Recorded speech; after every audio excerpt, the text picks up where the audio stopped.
'Cause the grass is always greener when you water with your wiener outside.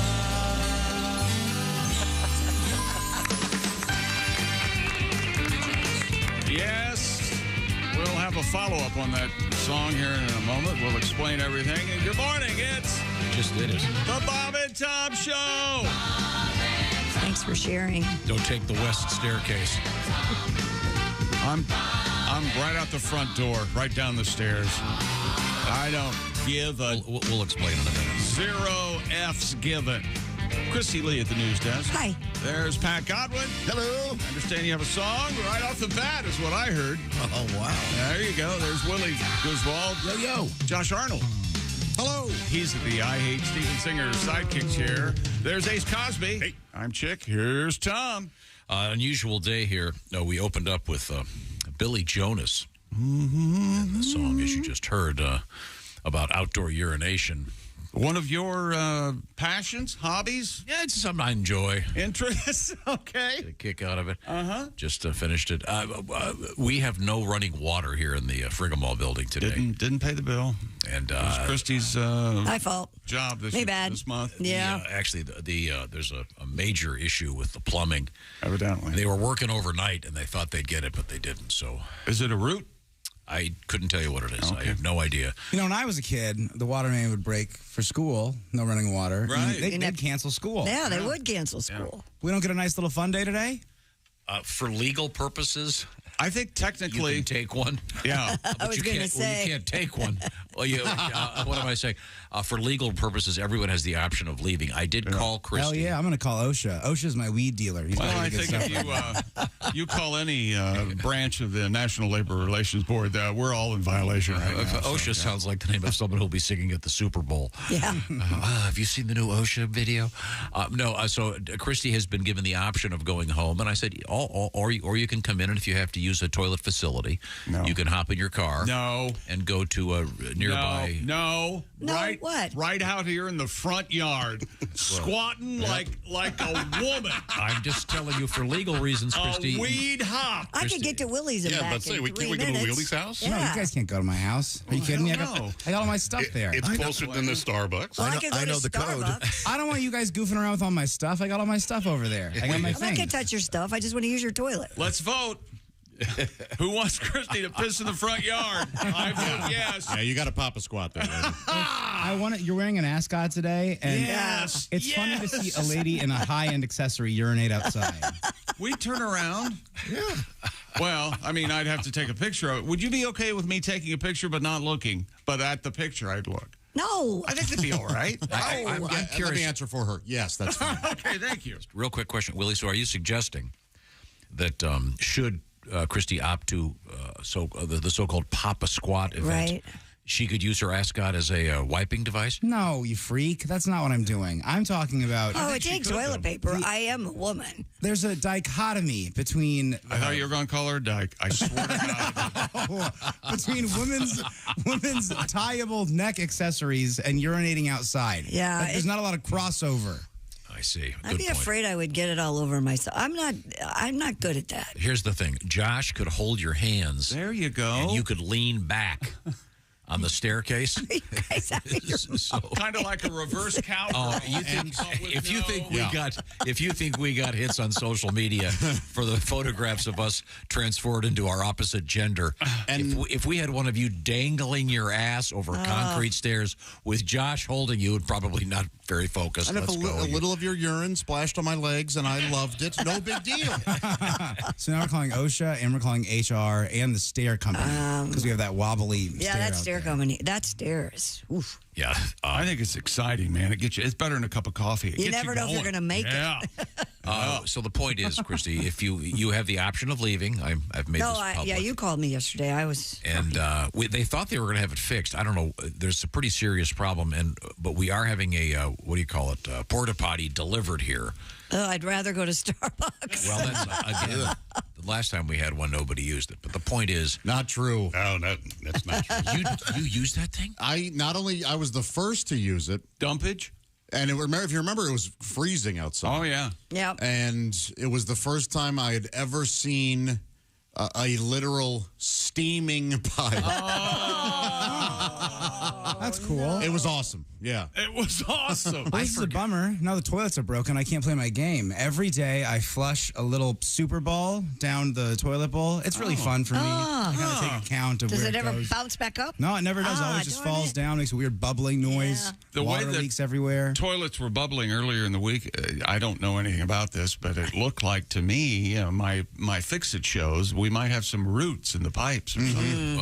Well, I came into this room and I said, "You're not going to. You guys all poo-pooed it." No, I didn't unintended. poo-poo it. I saw it. When we I say saw it, too. when we say bubbling, It's like a cauldron, like a witch's cauldron. but it was so much so that it was coming up and over the lids of the toilets. I don't think it was that high, but here's the thing. I was sitting on it when it started bubbling, and I had an impromptu ass douche. Trying to tell you the women's and the men's or the two restrooms are back to back and the toilets are right. And when you would flush in the women's, if you were seated in the men's, you would get splashed. Sure. Yes. Yeah. I was trying to point that out. The entire, this is a large building. All of the toilets and all the water is not functional. All of them. Even the Yes. men's club? Oh. Hey, do you still have those adult diapers for the challenge? Yeah, I know. I thought about wearing one today. You know something? I do. I do. I was but going to call my mom. Yeah. Hey, Mom. You want to see hers? You want to use them? I will get an adult diaper. one left. Old people have them just on hand in case. You Do never you think know. they do that at the extended care facility? Yeah, they trade them like Borrow? cigarettes in They prison. borrow diapers? I bet they do. that'd be a great movie scene. You got a guy with a visor on and a cigarette. How many you need? And they're betting. They're playing poker. So I know for a fact that at my grandmother's place, they give out, it's like a point-based system for the amount of food you get a month, and it does not roll over. So at the end of like every month, every 28th, she goes to the commissary, she gets wine, she gets ramen, she gets everything that she can get, and then she trades them with other people inside. No kidding. That's Oh, cool. yeah. It's just like the German prison camps in Stalag 17. But it's got to be sad though when you've got 5 days of the month left. And you have no points. I've already used my wine allowance. You have no adult diapers and you have diarrhea. Oh God, that's when you take yourself out. So in any event, there are no toilets functioning here in the building. Well, the good news is you'll get fresh coffee every other hour. I'm hoping. I'm looking for that's. I can go I usually go about 8.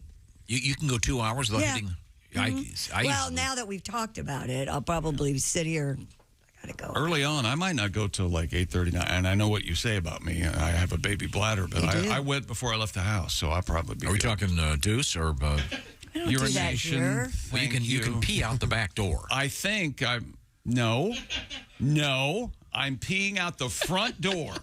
And if you can't deal with that, hey man, that's not my problem. Don't drive by. I need someone to help me with this. We do have 2 huge ferns. On that Don't pee little in the perch. fern. Can you pee in? Will that kill the fern? Yes. No, nitrogen. It's good for them. You could take it. I typically go to the back door and stick a brick in the door and go out there. Oh yeah, Yes, sir. you stick a brick and then you. Just for number 1. Oh, okay. Yesterday, I saw a couple of critters when I was out there. Yeah, what'd you see? Rabbits. Yeah, a lot of rabbits right now. I remember when I took a rabbit home from here. You did? I had a pet rabbit at home. How'd you catch You it? can't do that, chick. No, it was injured or something. It crawled right up to me. The bunny boy. That's what Bunny boy. Oh, that's nice of you. Oh, bunny boy. Well, coming up, we have a song from Mr. Godwin about an animal. It's a happy ending. They're related. There's a story today in the news. I'm not sure we should even do it. But would you see the golf story? You didn't give that to Chick, did you? I did. Yeah, I got God. it. Yeah. It's a golf story. Why would I keep it? We're going to talk about it. Well, we got that coming up. A little tribute to a friend of the show today, Dana Gould. It's his birthday. Ooh. And Dana has one of my favorite comedy pieces of all time, and it happens to be about his birthday, of all things. He's a fine comedian and a great writer. He was on the staff of The Simpsons. In any event, we've got that coming up. And speaking of toilets and the fact that we don't have any functioning here, we have a very odd toilet science story coming up. Science! But when we come back, I believe we have Mr. Godwin's new song, which I loved, a rare medley animal tribute. Yeah, mashup. Coming up. Yes, it's very, very nice. Right now, I'd like to begin with... hang on a second. Are you cold? Yes, I'm always cold. That's why I'm wearing a cardigan. Check local listings. It's boiling. It's freezing here. Outside. It's always freezing in 40 here. degrees. It's at people say, why do you wear shorts and a sweater? Yeah. Because I have to sit in here. I guess I'm like, I have one season of I clothing. guess I'm like Kathleen Freezing. Turner in Body Heat. That's right. You run hot. I run hot. Yeah. Temperature runs I'm boiling. Okay. Kristi has a sweater on. Quiz time. Question 2, after the question of why you're wearing a sweater, question 2, what is your sleep number bed setting? 35. Meaning what? Meaning I like a mattress that's a little on the Gooey less side? firm side. Okay. Yes. Bouncy. Chick McGee, conversely. 100. I like the most firm setting. And as I think we've established on this program, Sleep Number and the Sleep Number bed people have perfected adjustable firmness.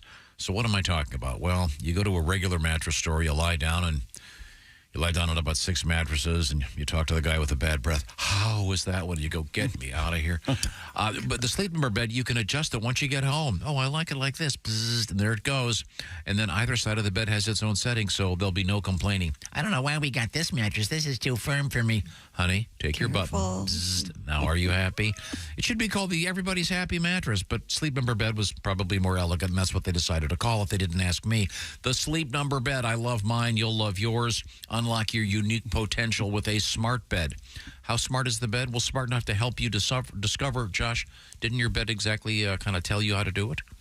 It did, yeah. So I know I'm a 65. There you go. Here's the thing. If you're smart, you'll act now because Sleep Number has their best sale of the year. Save a staggering 50% on the Sleep Number limited edition smart bed this week, and special financing available for a limited time. Details at the Sleep Number store. Find it by going to sleepnumber.com/BT show. Thank you very much. Coming up, we've got coffee in your concrete. And sports. And sports, we've got stuff. Shohei Ohtani shutting it down, it looks like. I'll have details. And baby racing in Pennsylvania. Is it legal? We'll talk about it. Okay, this is the Bob and Tom Show. You don't say we didn't warn you.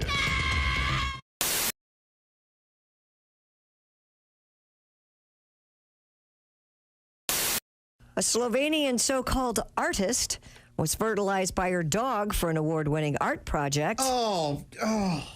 It's part of a... You know something? Didn't you know he would react this way? Could we have Yes. people licensed if they want to use the name artist? As part of a greater... Like if you're a pilot, you Yes. got to have a license to be a pilot. Anything is art if we name it as such. That's...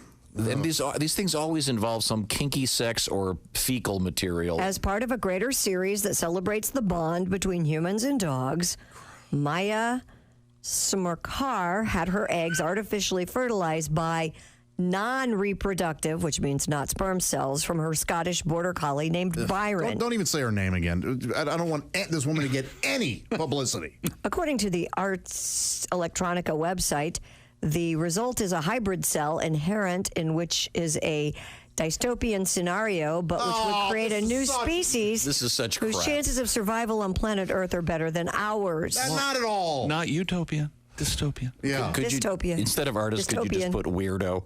Yes. Psychotic. So this is just The process she used was not fully explained. This only exists for the writing about it, and it's so there's no actual embryo. No, because it was a non-reproductive cell, not a sperm cell. Even if it were reproductive, nothing would happen. Right. The artist also reportedly breastfed an Icelandic sheepdog named Ada. Of course you did. After going on a special lactation-enhancing diet for the project. Breastfed a dog.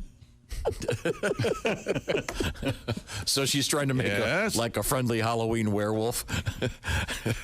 He's a good boy. I swear to God, if tomorrow we have a story about this woman falling off a cliff, I would feel nothing but joy and... She's dead. It's her last art project. God, I mean, get some talent. Wow, you almost said a bad word. Like maybe practice something and become talented at something, and then you can call yourself an artist. You freak! I hate her. Tool of the week immediately. Maybe. Who's been a good boy? Tool of a lifetime? You're part of my new art project. How's that not be? God. I hate her.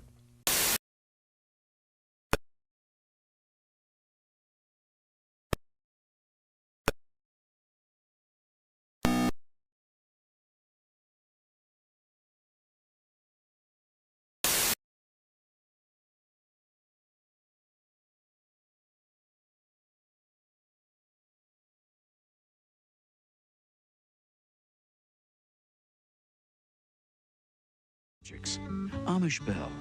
And now, new from Amish Bell, the Amish answering machine. Hello, Graber. Are you there? Hello, this is Graber. I cannot come to the door right now. I'm picking out my wardrobe for tomorrow. Please leave a message when I yell the word beep. Beep! Graber, this is Carl. And listen, I have front row seats to a barn raising. Please get back to me. Goodbye. The Amish Bell answering machine. Batteries, tape, electricity not included. Graber, listen, I know you're in there. Pick up. I said beep! All right. Get back to me. Goodbye. Amish Bell, leading you into the 19th century. I said beep. Hey, everybody, this is Todd Snyder, and you're listening to Bob and Tom Radio. An overturned truck spilled 42,000 pounds of beer onto a West Virginia highway the day after Christmas. Damn. I just picture hill folk crawling out of the ditch immediately. Like the second the beers hit, all of a sudden there's 30 people. Oh, get him, Barry. Go on, get him, grab him. Give me that straw. I mean, they didn't ship it in a big tanker? No. You're thinking of gasoline. Yes, gasoline goes in big tankers. I've seen one filled with fat. It said, this fat is not edible. It's used for something else. Non-potable fat. Tanker. Here's one of the fattest things I've ever done. Oh, God. Somebody once put a sign on my back that said, this fat is not edible. It is just used for other uses. Is that what you wanted, Chick? And Jesus said, take this bread and eat it. It is my body. And the disciples said, Jesus, we're all on low-carb diet. We appreciate you dying for our sins, but we're all trying to slim down a little. We want to look good in the painting. When I was younger, in my 20s, and I'd see a young, beautiful girl, I'd be, oh, I got to get that. And now it's, oh, I'll never get that. Because young girls are filled with sugar and spice and everything nice, and I'm filled with anger and semen and shame. How do you not think about sex? Everything on TV, sex, all the commercials, very beautiful women in all the commercials now. Doesn't even matter what the product is. It's just very sexual. Mm-hmm. Beer, pizza, sex, gum, shampoo, sex, burritos, tires, sex. And then you finally have sex, and it's kind of disappointing. Mm. Where's my Sprite, my new car? And I'm not stupid. I know there's more to life than just sex. It's just none of those other things feel as good as sex. I mean, I love cookies. Mm-hmm. I love cookies. Oh, yeah. But if I do not have access to cookies, I will not rent a movie and watch two other people eat cookies. Perfect strangers. Eating cookies. No. Bob and Tom. Welcome back to the Bob and Tom Show. Kristi Lee at the news desk. Hi. There's Pat Godwin. Hello. He's over there in the performance room. I think he's got a song coming up. There's Willie Griswold. Yo. There's Josh Arnold. That's right, Chick. What do you have for us, Josh? Well, I'm at the I Hate Steven Singer sidekick chair. Steven Singer Jewelers proving how worthless lab-grown diamonds are by giving away a free 1-carat lab diamond with every engagement ring purchase. While supplies last, purchases necessary. Visit IHateStevenSinger.com for more details. I call them Franken diamonds. Yes. We made it in the laboratory. I say, Boris. We have to call them laboratory diamonds from now. There's Ace Cosby. Hey, I'm Chick McGee, and here's Tom. I need my laboratory sound effect. All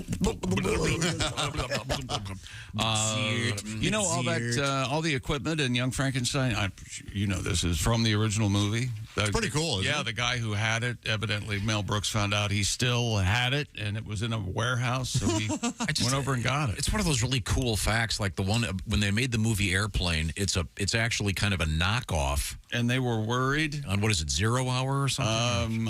I think it is 0 Hour. And they were concerned about getting sued, so they bought the rights to the movie. I mean, Ted Stryker is the name of the guy in 0 Hour, and, of course, in Airplane. And did they use the actual music from... I don't know. That movie? But they do use a prop plane sound effect for the jet. Every time you see the jet, you're... Does it take you out of the movie if you see a prop being used wrong? Like, for example, like that board right there that you're sitting in front of, Josh, would be used in a radioactive bunker or something. You know what I mean? No, and you look at something and you go, wait a minute, that doesn't go there. Every once in a while, I've Yeah. been whining for years about when they give a phone number and they give a 555 number, and there's ways around that. It's just a decent director would not have to do that. Right. So that always throws me. They're a little, sometimes the wrong prop. Right. You're like, hey, wait, that doesn't belong there. Sometimes I'll watch a movie and Andy McDowell will be in it. It ruins the whole movie for me. Her daughter got married over the weekend. What a party that was. Well, good for her. We were talking with Donald Fagen from Steely Dan, and I mentioned that his first solo album, how much I love that cover. And it's the Night Fly? Yeah, the Night Fly's got that old-fashioned big turntable. And smoking a cigarette. Do you remember what he said? He said they built this whole setup for him, and I guess various nerds have been emailing him about that pack of cigarettes. There's something wrong with it, but yeah, those little things are out there. We have an issue today. Speaking of radio stations, we have no running water here and no toilets. So the more you talk about it, the more I got to pee. So just stop. Well, no, I mean, and we have given you permission to A, go home. You don't have to stay here. Or B, really? You can go to a nearby Starbucks or Speedway or gas station. There's a movement to have everyone go to Willie's house. I don't want you guys to go to my house. I got all my stuff there. I don't want blame you you guys. at all. Josh is going to play my Xbox. No, I would never go. I want to go through your refrigerator. What do you got in your fridge right now? Not a lot. I've got a bunch of beer. I've got a bunch of Spotted Cow. I've got some Sprite Zero. I've got some Diet Dr. Pepper. Well, there was two good choices of soda. Yeah. What kind of TP you got?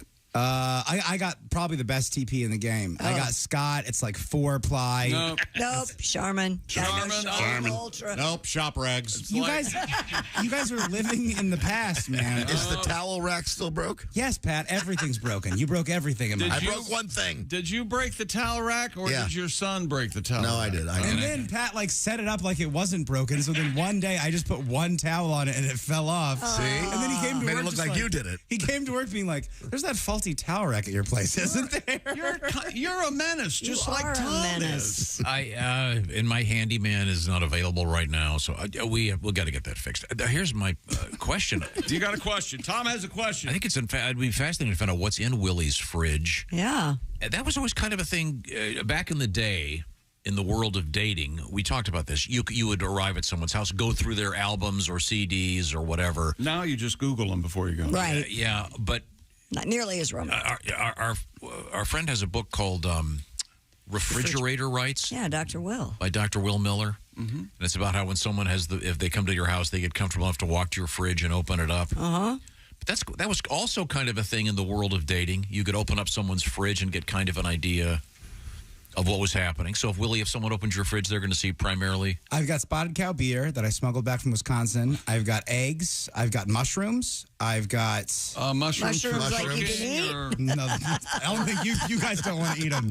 And then I've got American cheese. That's what I have in my fridge. Wow. No food? He's a patriot. Eggs and American cheese are food, last I checked. No other food? I've been doing a lot of like frozen veg and then something on the side kind of thing. So yeah, not a lot of food in there right now. An Ace Cosby refrigerator to me would be a mystery. Fascinating. We took pictures of our fridge once. Did you put yours up? I don't remember. Oh. What's in your fridge? There's some leftover barbecue ribs, a couple of chicken thighs, eggs, various American cheeses. Various American cheeses. What are you talking about? You got yellow and the white?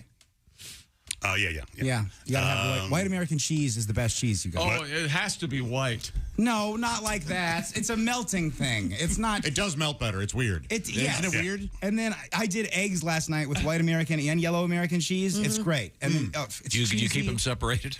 I don't. It's not. Ebony and It's not ivory. It's not a Jim Crow thing, everybody. That's not what we're doing. Wouldn't it be funny if somebody had served a Jim Crow omelet? No, it wouldn't be funny. It wouldn't be funny. That wouldn't be a funny thing to serve. Like a Civil War restaurant. Hey, restaurants, if you want to make the news. Yeah.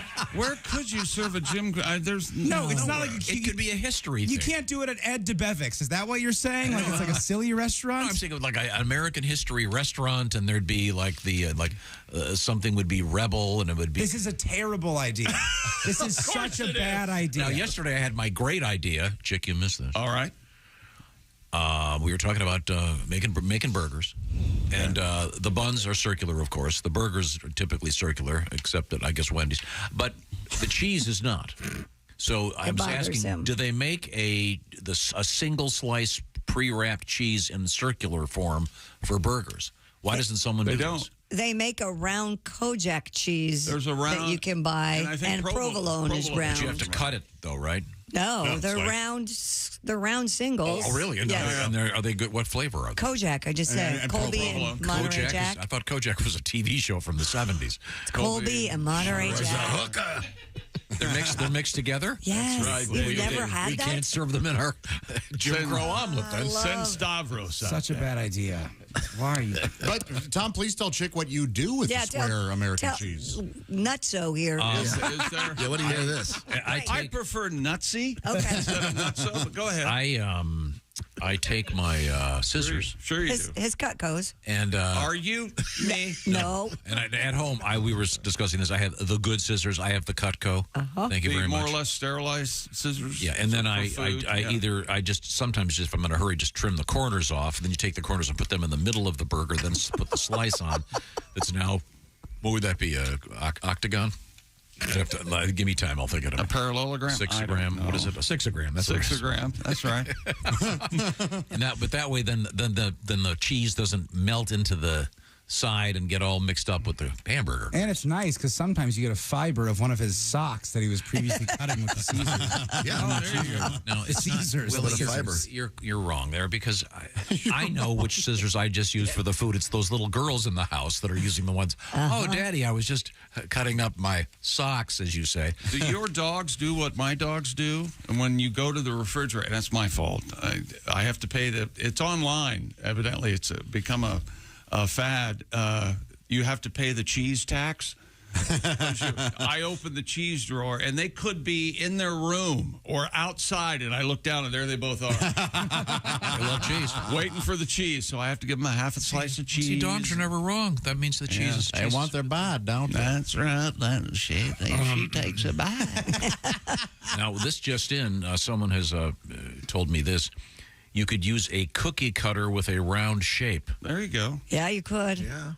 Or treat yourself. Corners. Tell yourself you are somebody. Get a star shape and put it on your burger. A star. Yeah. We can't have this. We can't have round American cheese everywhere because if that happens, what we're going to lose in our society.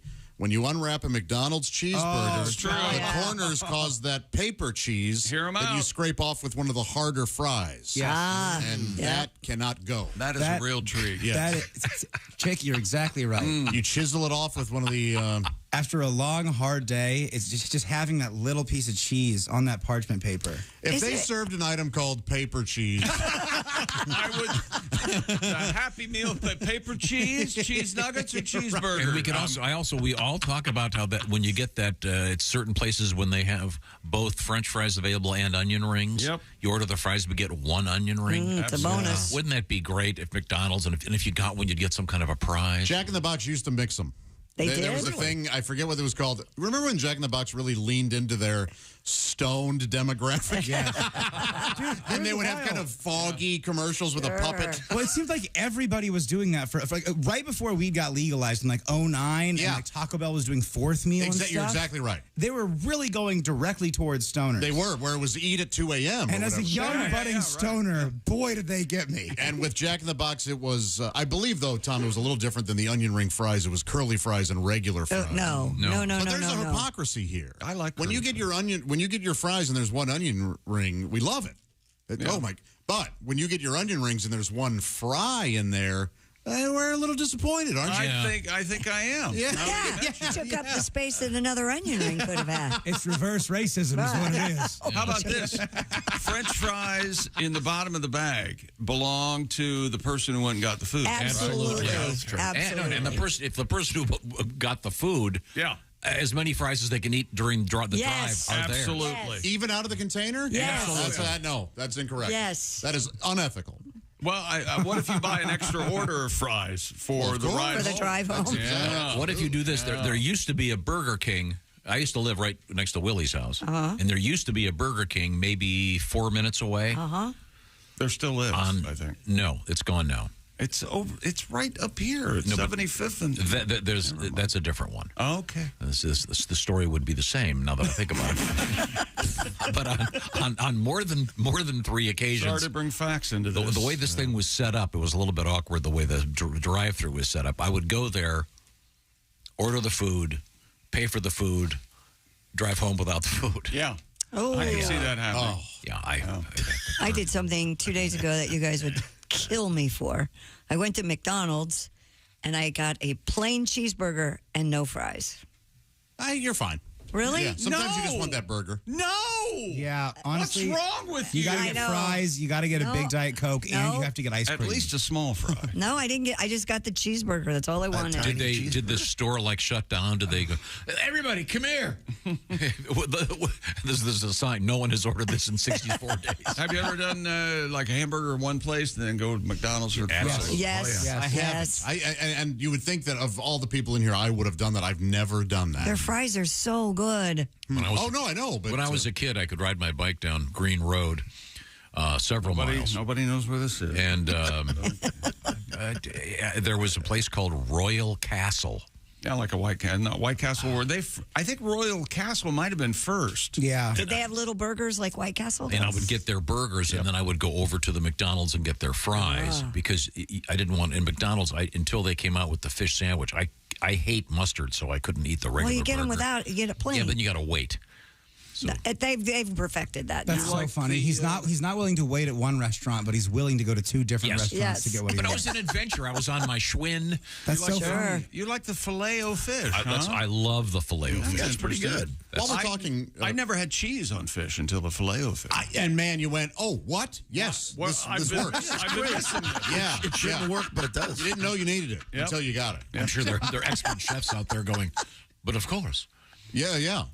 You're right, though. I'd never thought of that. But that's my favorite McDonald's food. I love it. Hey, Josh, if we can return to what brought us here originally, the wrapper cheese, the parchment paper cheese. On a McGriddle, you almost always get that parchment cheese because there's less ratio. The ratio is different between the bread and the cheese. Oh, really? So I'm just letting you know, if you're a guy that likes parchment cheese, the McGriddle, great opportunity for parchment cheese. You win the lottery every time. You put cheese on a McGriddle. It comes Irish, Kristi. It comes on it. It does? Yeah, it comes on the McGriddle. Aren't they like? We should try this. You think so? Well, I could go to McDonald's and be. So the McGriddle is the pancake and sausage and egg? You guys, and cheese. And cheese. And you get the buffalo sauce on the side. Whoa! All right. Now you're getting weird. No, I don't smoke dope. People who do. Does anyone feel they're being condescended? Yeah, crossing a line. It's you know what? Sometimes you get to talk about like T.S. Eliot or other dumb, boring stuff, and I get to talk about awesome stuff. That's right. Yes. Like McGriddles with hot sauce. What's the record for cost at a McDonald's? And I'll say 2 people. For 2 people? 2 people. Probably. I'm going to say late night. Okay, yeah. I'm going to say it was around $25. Oh, what? That's pretty good. Way higher. Wait a second. Okay. Way higher than I got you. I'm gonna call on Ace here, but first go ahead, Willie. What do you got? 45. For how many people? For 2 people. Me and my friend Mark. Okay, it meant 25 for me and my buddy Sean. What did you get? The McDonald's in Wrigleyville in 2016. I remember it great. We both got Big Macs. We both got quarter pounders. They had a promotion for like 20 nuggets. That's what really did it for us. 20 nuggets. It was like 20 nuggets for $10 and all the sauces. $45? Yeah, man. We had a lot of fun that night, dude. Wow. That's a lot of food. I got to call him. $37 over here. I thought I was the high. Ace will back me up on this. Someone who used to work here and doesn't work here anymore. In fact, doesn't work anywhere because he's deceased. He's dead. Oh, my gosh. Stop saying unnecessary things. We don't need to know where the Burger King was. We don't need to know this guy's dead. Yeah. Do you remember what we know now? He would, he and a certain other DJ would do this thing. I thought it was the engineer. No, it was Jay. And they would do this thing where they had like a series of, they'd go out and get like 4 different burgers from a place while they were on the air and they'd bring them in. He also would line up his candy bars. Oh, yeah. Okay. So he'd go, okay, at the 20 break, I'm going to eat the Milky Way. Mm-hmm. And at the 50 break, I'm going to, but yeah. I asked Jay one day, what'd you guys have for lunch? And he said, I don't know. I don't remember what we ate first. So it was such an extensive. Yeah, they would have a big McDonald's bill or Burger King or wherever they would go. But the point is, I'm hoping that someone will come out with my kind of cheese wrapped as a in the circular thing for the. Well, it's more elegant. It's more elegant on the burgers. So you want American cheese? Yeah, but I don't mind cutting them, and of course when I cut the cheese. Oh yeah, yeah. Oh man! You guys want the song again? No. Wow, that's emotion. Carrie, we heard it. Yeah, we had to hear it yesterday. Pat, wait a minute. That's right.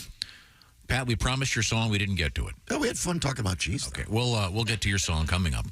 Right now, I want to tell you the Bob and Tom Show is sponsored by BetterHelp. Because sometimes in life we're faced with lots of choices. Sometimes it's really fun ones like, do I get that kind of burger or the fish sandwich? But sometimes it's just too much. There's sort of too much of everything these days. That's where therapy can come in, help you decide what you want to do, what's happening in your life, and move forward. And that's where BetterHelp comes in because they're taking advantage of contemporary technology when it comes to therapy, by which I mean you use the internet and you use the world of computers and your phone, et cetera, et cetera. How does it work? Well, they'll help you find a therapist, and the therapy itself is done online. And the way it works is you fill out a questionnaire, you'll get matched with a licensed therapist, and you can switch therapists at any time for no additional charge. And get the details at betterhelp.com/BT show. What I'm talking about is the therapy itself is done online. So it could be done spoken word like you were on the phone, or it could be done like you're doing a FaceTime thing, or it could be done just texting back and forth. This is all about whatever works for you. It's all about convenience. So check out the world of therapy and go to betterhelp.com/BT show. By the way, doing it that way will get you 10% off your first month. Betterhelp.com/BT show. That's BetterHelp, HELP.com/BT show. Have some help navigating your life these days. This portion of the Bob and Tom Show is sponsored by BetterHelp. Coming up, Patty G's song. We also have a lot of interesting thing in the news, a bunch of world records. And more sports. And, of course, this is the Bob and Tom Show. Reach us toll free at 1-888-BOB-TOM-1 or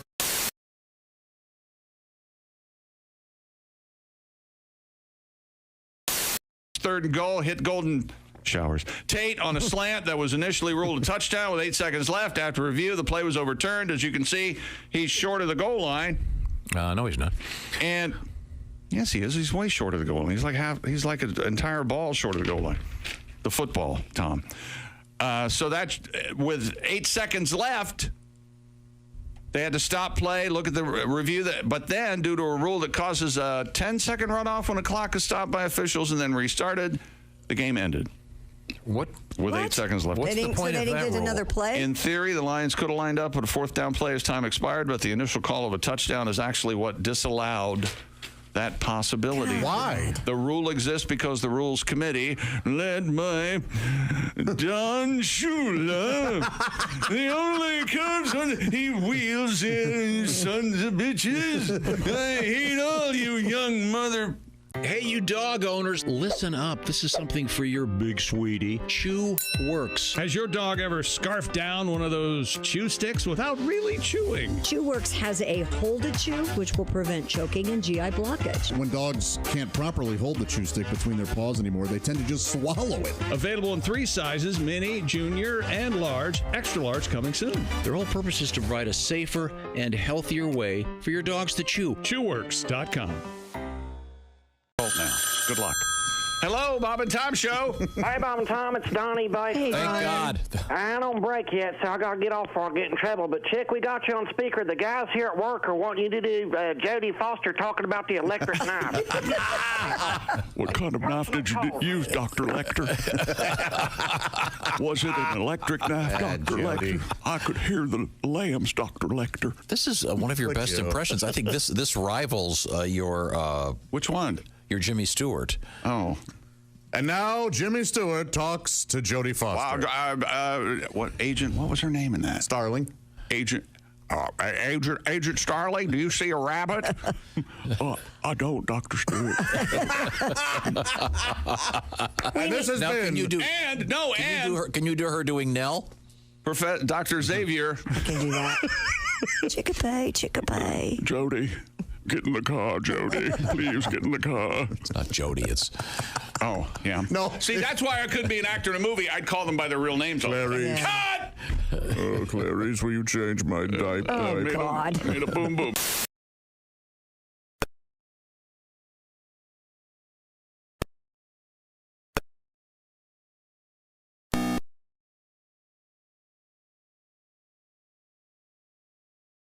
On and off for years, reopened in December. Upton says Rader also the prime suspect in the death of 22-year-old Shauna Beth Garber, whose body was discovered in December 1990 in McDonald County, Missouri. And that's a look at things you may have missed. More of the Bob and Tom Show coming up. Hey, hi, this is Tom. And this is Chick from the Bob and Tom Show. Hey, Kristi, what's the best way to get full access to the show? Hey, what? You introduced me. That would be to become a Bob and Tom VIP. Very good. Now, Josh, what's a feature of Bob and Tom VIP? Wait a minute. Well, the live 5-camera video stream of the show, plus a podcast of the show and comedy from the Bob and Tom archives. Excellent. Chick, what do you have to say for yourself? Become a Bob and Tom VIP now. Just go to bobandtom.com/VIP. See, that was worth the wait, wasn't it? Morning laughter just might be the best medicine. I can hear you, oh no. You're talking out your ass again. Bob and Tom Radio, 24/7. The bass player's wife was in the kitchen doing dishes, and she's listening to her son play with his trains out in the living room. And she hears him out there playing, and she hears him say, all right, all you a-holes, get off the train. And the rest of you a-holes, get on the train and put your luggage under the seat. Well, she runs out there and she says, we don't talk like that in this house. Go to your room. So she leaves him in his room for 2 hours. Oh. That's a long time. Yeah, it is. So she brings him out and he says, can I play with my trains again? And she says, well, okay, have you learned your lesson? He says, yeah, I think so. So she goes back to the kitchen and he's playing with his trains. And then she hears him say, thank you, ladies and gentlemen, for riding with us today. Hope you had a pleasant trip. And the rest of you boarding the train, hope you have a nice stay with us today. And those of you pissed off about the 2-hour delay, talk to the bitch in the kitchen.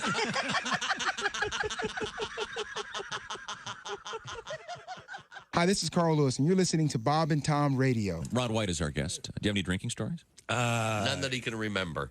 You know what? I got thrown out of a bar in New York City. Do you want me to tell the story? I want to hear it. I walk into a bar with a hat on. This guy real pissy goes, take off the hat! And I'm like, what's the deal? He goes, I'll tell you what the deal is. Gay people in this area wear hats. We're trying to keep them out of a club. I was like, oh, really? The only way we can tell down in Texas is if they have their hair cut like yours.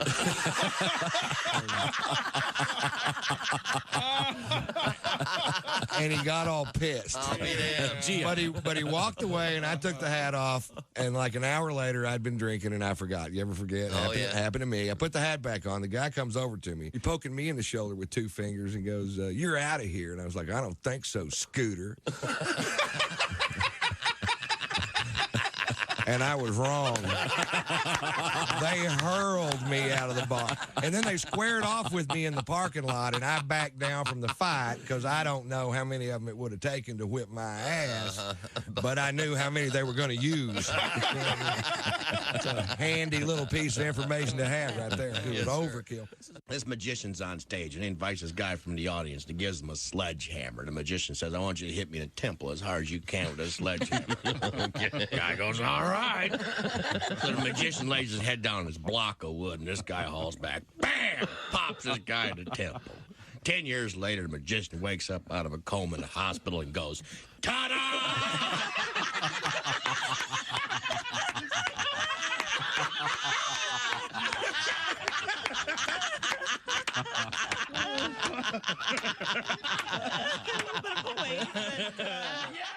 Hey, don't say we didn't warn you. I'm warning you, don't do that. There's laughter ahead. I should be having a better time if this is a party. Details, Q95.com. Welcome back to the Bob and Tom Show. At the news desk, it's Kristi Lee. Hello. There's Pat Godwin. Hey, Chick. Willie Griswold's here. Hey. He has a pork tenderloin sandwich on his shirt. Yeah, baby, it's cold shirt. Very nice. Yum. Thank you. There's Josh Arnold. Chickster. He's at the I Hate Steven Singer sidekick chair. There's Ace Cosby. Hey. I'm Chick McGee, and here's Tom Griswold.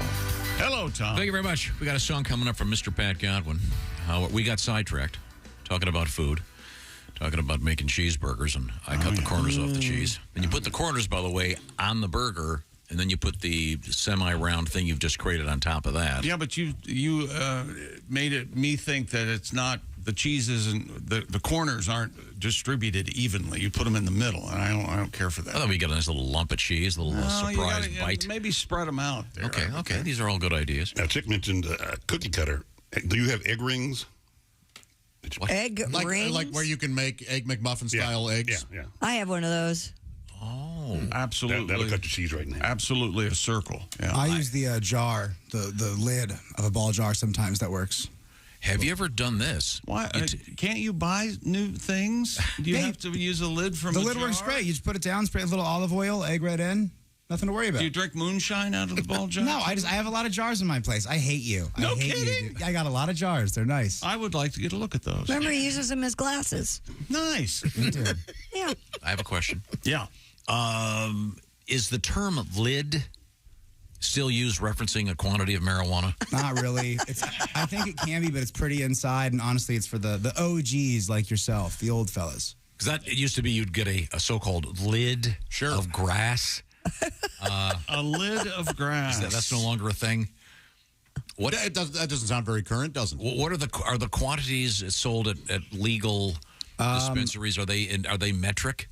You can get an eighth, which is an eighth of an ounce, or a half of an ounce, or a quarter of an ounce. It's called a quad. You can buy gram. You can say, give me 15 grams of Jack Herrera or whatever you'd like. Oh, geez. Okay, but they haven't gone metric yet then. I don't know. Well, I think it's caught on there more than anywhere else. And is ounces not metric? Firearms. No, ounces is not metric. I'm just curious. I mean, in Canada, are all the amounts metric, I'm guessing? I would think. So if you get your marijuana in Celsius? I don't know. That's temperature. Okay, sorry. Well, yeah, if you get an eighth, you're getting 3.5 grams. Weight by degrees. Never been good at this. Okay. Has anybody ever done this recipe? You take a piece of bread. Toast and put it in the toaster? Nope. You got your bread, your standard slice of bread. All right. And you take a shot glass. Here we go. You take out the middle. Bookity. And then you put it on the frying pan. Put your egg in it. Throw an egg in it, and Josh, the yolk of the egg sits in that little hole you've just created. Right. You ever do that? I've had that served to me. I've never actually made it myself. There's a cafe here that you frequent quite often that's made a living. They've made a... No kidding. Yeah. You've never had that there? I think it was called like a bird in a nest or something. Yeah. There's other names. Now, do you break the yolk so it becomes kind of French toasty? If you break yolk, you've ruined it. Okay. Sometimes it's called a gas house. Oh, really? Yeah. I heard One-Eyed Susan a lot. Oh, okay. Delicious. There's one of the places I go has that. This is why I don't. I don't read menus. I think I don't think that's what this is. I'll have 3 yellow eyes and a 3 yellow Adam and Eve on a raft. That's right. Okay. Now I've heard ovum and bread is what I've heard. And Patty G. Yes, sir. Chick was not here yesterday, and he missed this. Oh, well, nice. You can't say I missed it. You didn't hear it. Yes. This is the story is as follows: a taxi driver was shocked to discover that he traveled over 500 miles with a living cat stuck in the grill. Yeah. In the front of the car? Yeah. The cat's fine. I call that a good start. No, the cat is fine. The little kitty turns out was named. The little kitty's fine. Miskin. What? And has been reunited with her, quote, very thankful and happy owner. His name is Miskin, yeah. Miskin or Michigan? Like Popeye saying missing. Miskin. I'm Miskin, my wife. Doesn't matter what the GD animal's name was. The point is... Michigan means it's a Jewish cat, I would think. Oh, God. The veterinarian says the cat is going to be fine. He'd been missing for several weeks. Once again, 500 miles in the grill. And, Pat, you have a tribute? Harry Chapin mashup we got. I was working hard driving my taxi, and the engine was making weird sounds. Yeah. I stopped and looked under the hood, and you won't believe what I found. It was furry, fat, and looked frightened. I couldn't quite figure it out. Was it a raccoon or a rat? I realized it's a cat would have made a sad meow. Oh. And the cat's in the grill and it's still alive. Stuck for 400 miles, maybe 5. Some cat lady's missing her pet. That pussycat sure got wet. That sweet, sweet putty got wet. Yeah, that sweet, sweet putty got wet. Harry! We talked about that last I think in this case you now can another man might have been horny. Pussy, Harry, no! That's a nice tribute. Haven't we played the Bullwinkle poem, the My Little Pussy, right? I don't know. Yeah, it's kind of a famous. Why don't you research that and Saturday bring that on in? To it. We're working Saturday? Once All right, again, see you then. we're working Saturday. Once again, we are living without toilets today here in our studios. And I've gone outside. Yeah. And I might not ever go back. Yeah. It was all right. Now, Kristi, I got a little bit on the porch. Are we Is that gonna be a sanitizing? Are we problem? sanitizing our hands after this? We're doing hand sanitizer after we do this outside, fellas? You got your hands in your face. What's the matter? Did you touch it? Kristi, do you have to go? No, not yet. Oh, you have to touch my hog when I'm out there, man, or it gets out of control. Oh, yeah. So, Kristi, when you have to go, once again, just hop in your car and Okay. we'll get. Okay, you're more than welcome If to go I'm home. not here, you'll know where I am. Okay. We have wipes. Coming up in sports. Show. Hey, Ohtani. Hey, Ohtani. He's injured. We'll see if he can bat, but he sure as hell ain't going to pitch. College football this weekend, kids. Holy cow. All starts with a game in Dublin. Between Ireland. Notre Dame. Yes, not Dublin, Ohio. That's exactly right. All right, fair enough. Between Notre Dame and Navy. And Navy getting 21. Ooh, wow. Boy, that's some serious action, Daddy. Okay, well, we'll and see. what about that joke that said my dick went to Dublin? What, isn't that a joke? What? Is there someone named Dick in the joke, I hope? Yeah. I'm not aware Your of dick that. went to Dublin? Oh, well, look, I don't It's know kind that of one. like Benedict. I think I broke it. Yeah, but it's okay. kind of the same. We'll look forward to hearing that. Yeah. This is the Bob and Tom Show. Add to or continue.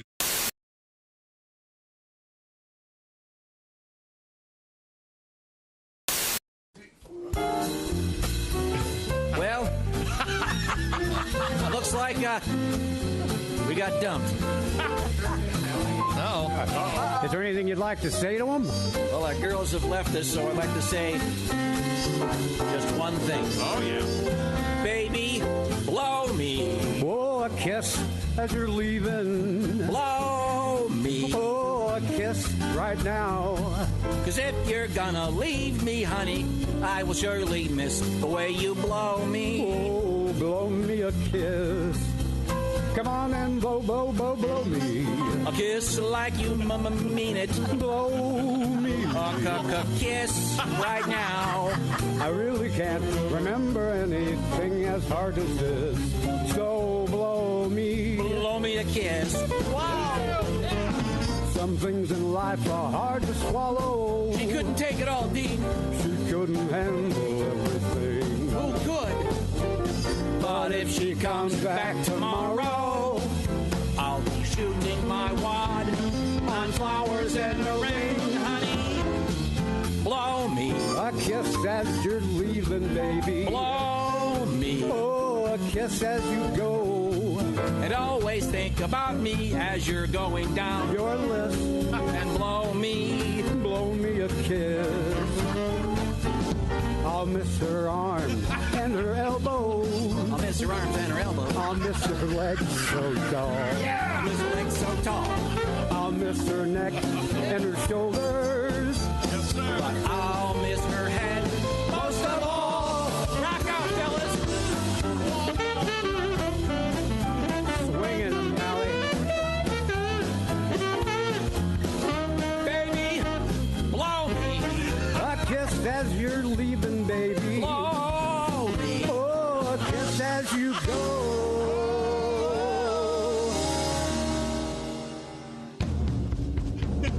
And if you wanna come home, honey, that's okay. Just grab a hold of this. And baby, blow me.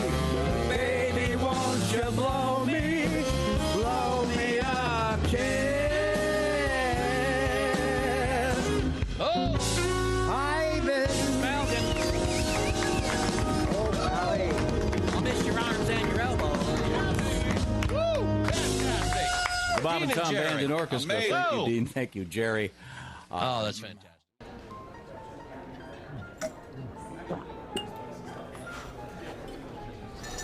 You took my breath away from the moment I first saw you. Will you marry me, Dolly? She said yes!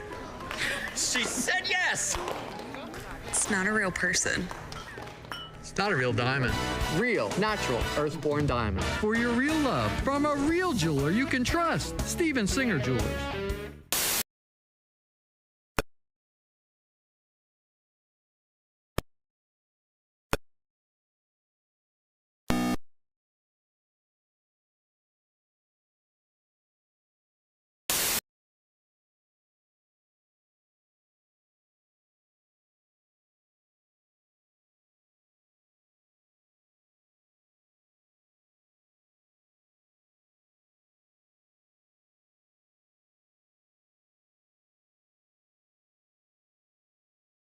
Ryan writes in and says, me and my wife use the phrase, time to saddle up the baloney pony. Subtle. Yeah. Wow. Not terribly subtle, but maybe the 2-year-old or whatever doesn't know. This says, we would say, time to renew the contract. This one I really enjoy says, their code is, I'm ready to honk in your tunnel. Bob and Tom in the morning and highlights all day long. The Bob and Tom Show, weekday mornings at 6 a.m. Eastern on Bob and Tom 24/7. Bob and Tom 24/7. Sex is so prevalent in our society that nobody mentions what happens if you keep having it. You know, that, I think every porno movie should end with giving birth to triplets. You know, just as a disclaimer, you know.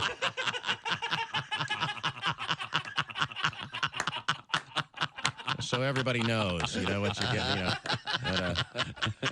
But I'm a stepfather, too. Which I've been for a few years now. And if you're not a step-parent, you know, you don't realize the warmth and rewards that you get for the warm, loving feeling. And it's, I hate you. Okay, here's some more money. You know, you're not like my real dad. You know, that's right. You can find me. You know.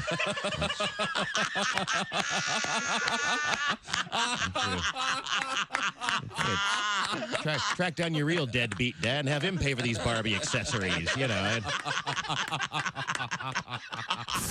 Bob and Tom. If you irradiate poop, it will be sterile, but it's still poop. You can pick your morning radio show, but you can't wipe Bob and Tom on the couch. You know you're too high when you're eating cereal naked and your girlfriend tells you to put some clothes on. You realize it's not your girlfriend, it's just a woman on a bus. That's how you know you're too high.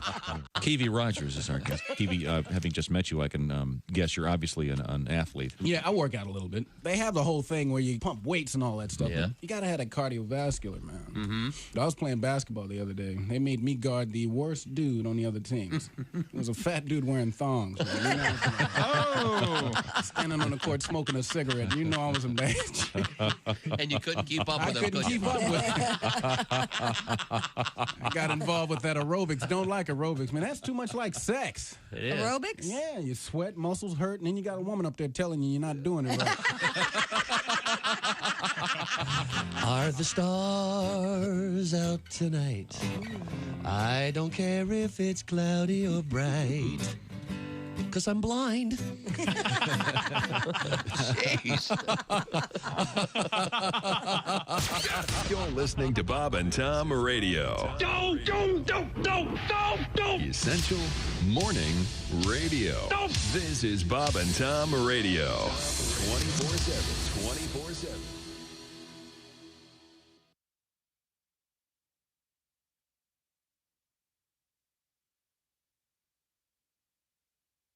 Everything you need to know. Welcome back to the Bob and Tom Show. Kristi Lee at the news desk. Hi. There's Pat Godwin in the performance room. Hello. Get another song out of Pat here real soon. Woohoo! There's Willie Griswold. Hey, man. There's Josh Arnold. Hi there. Ace Cosby's here. Hey. I'm Chick McGee, and here's Tom Griswold. Thank you very much. Got an interesting letter from Australia just now. And Is that wrong? I want to back up just a little bit to get to the point here. This was a news story from a couple days ago. Police say a man accused of setting fires was caught with live ducklings in his underwear. Odd. Very odd story. Remember this? So you put the ducklings in the fire? No. The 32-year-old was arrested after fires were reported. 12 fires in a suburb of Melbourne. The fires included blazes in a loading dock behind a school. Yeah. This guy's had crazy. Didn't Australia start out as a penal colony? It did. Some of those the descendants can draw your own conclusion. Never mind. Go back up. After the arrest, police searched the man and found 2 live ducks in his underwear. Ducklings. They're baby ones. Got this greetings from Thomas. Hi, Thomas. Australia. Hi, Thomas. Oh, hey, Tom. He goes, I can't believe you ran the duckling story today. I live in Frankston, Australia, so this happened in my town. Wow. I thought he was going to say, so this happened tomorrow. I can never get the time zone. My friend works in law enforcement and was involved in this arrest. There are a few corrections. The media got the story wrong. They weren't baby ducklings. They were baby seagulls. Oh. What? Here's where this gets worse. How do we know this is seaglets on the up and up? Yeah, and I'm pretty sure just as eyes are the windows of the soul, baby ducklings are the, what are they called now? The ceilings of of Australia. Is that what I'm going for here? That's right. The seagulls of Australia. Thank you. Seagulls of Australia. Yeah, and I think worldwide it's against the law to kill seagulls. Is it? Yeah, they're and they know it too. Yeah, because I almost wrung one's neck on the beach not that long ago. I guess they're good. And in any event, this guy writes, when the man was arrested and questioned why he was carrying the seagulls in his pants, he said he was saving them as a snack for later. No.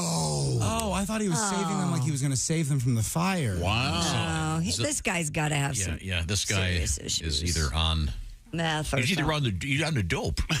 He's on the dope. Saving these ducks for later. Down under. Anyway, the point is, hey, thanks for listening, Thomas, in Australia. We certainly appreciate that. Wow, that is weird. Australia, yeah, I know. Now, you also missed something else, chick. Let's just say I miss a lot when I'm here. Let's just say you and a lady friend are at some event. All right.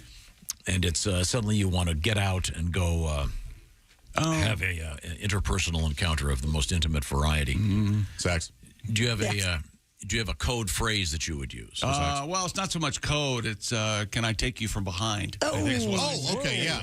But the code is you really want to do it missionary. Yeah, right. And she knows that. So you're at an elegant restaurant. You're at a table of 8, and they've served the dessert. Table of 8. You need to get going, but you can't say, hey, I want to go do it doggy style. You have to say, we have people who have various code words or phrases that they would use. I got to go check on the sitter. What else? Have to go let the dogs out. I got to let my dogs out. Here we go. This guy, Andrew, writes, we have a secret go word. Oh. If we slip it into casual conversation, that word is Rumpelstiltskin. Oh. How do you do that? Well, how does that happen? Yeah. Everybody doesn't notice it. Maybe there's like a cute rum drink that everyone's enjoying. Like, hey, give me one of those Rumpelstiltskins. And then that's a way you could fold it in. What's your favorite fairy tale? Sure, that's a good way to get it in there, too. Then it goes around the table and people actually answer. Yeah. Isn't it Rumpelmints? Rumpelmints, yeah. Mm-hmm. Bradley wrote in and said, during one aggressive lovemaking session, I broke my toe, my big toe. So our phrase now is, how's your big toe feeling? Ah, that's good. That's very good. That is very good. Yeah.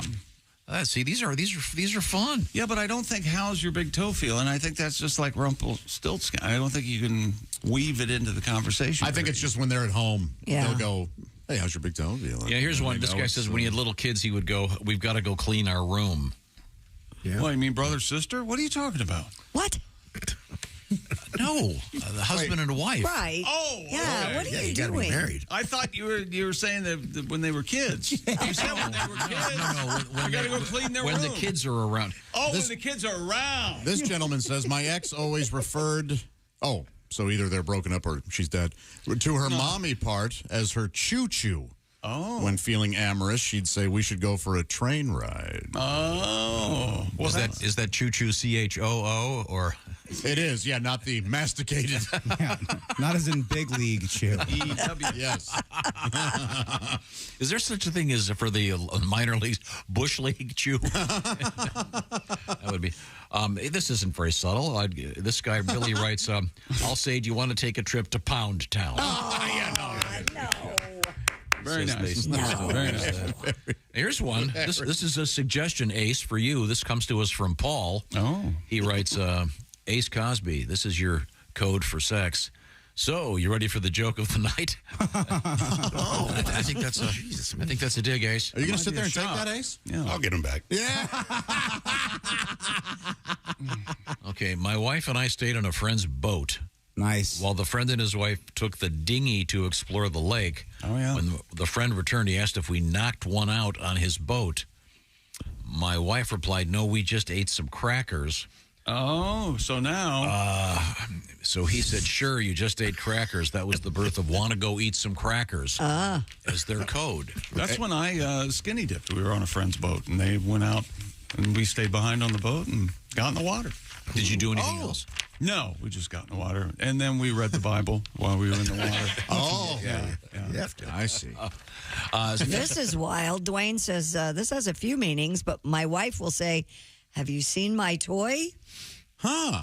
Usually, though, it means she's forgotten the last place she put it. Once I found it in the garage. Oh, boy. What the hell is she doing out in the garage? Apparently having fun. Apparently getting busy with uglies it. bumped, apparently. My husband and I have a standing date for sex on Saturday. We are so old, we need to plan, it says. When ready, after a busy day, one of us will say, ready for dessert? Oh, okay. It usually happens before dinner. That's from Michelle. Very nice, Nice. Michelle. I love it before dinner. Then you get to really enjoy and fill up at dinner. My wife and I now You aren't use this sleepy after. phrase, thank you to Ace Cosby. One of us will look at the other and say, it's time. Much like Ace. I like sex before dinner, too, but sometimes it takes burn a a pizza. while, and we don't get to finish before that buzzer goes off, and we have to give it back to the hostess. Yeah. Do you prefer that, or do you like when you give them your phone number? And they text they'll you? text you? I'd rather I don't text. know. Yeah. Or would you rather have to carry around that I don't like touching those. video game thing that's been in the hands of some booger melted kid? I love the device scares me. Those things are the best. I love those things. If we're ever hanging out and I have one of those things, at one point, I'll pretend to look at my phone, say I have to take this. I'll pick up the buzzer. I'll put it to my ear.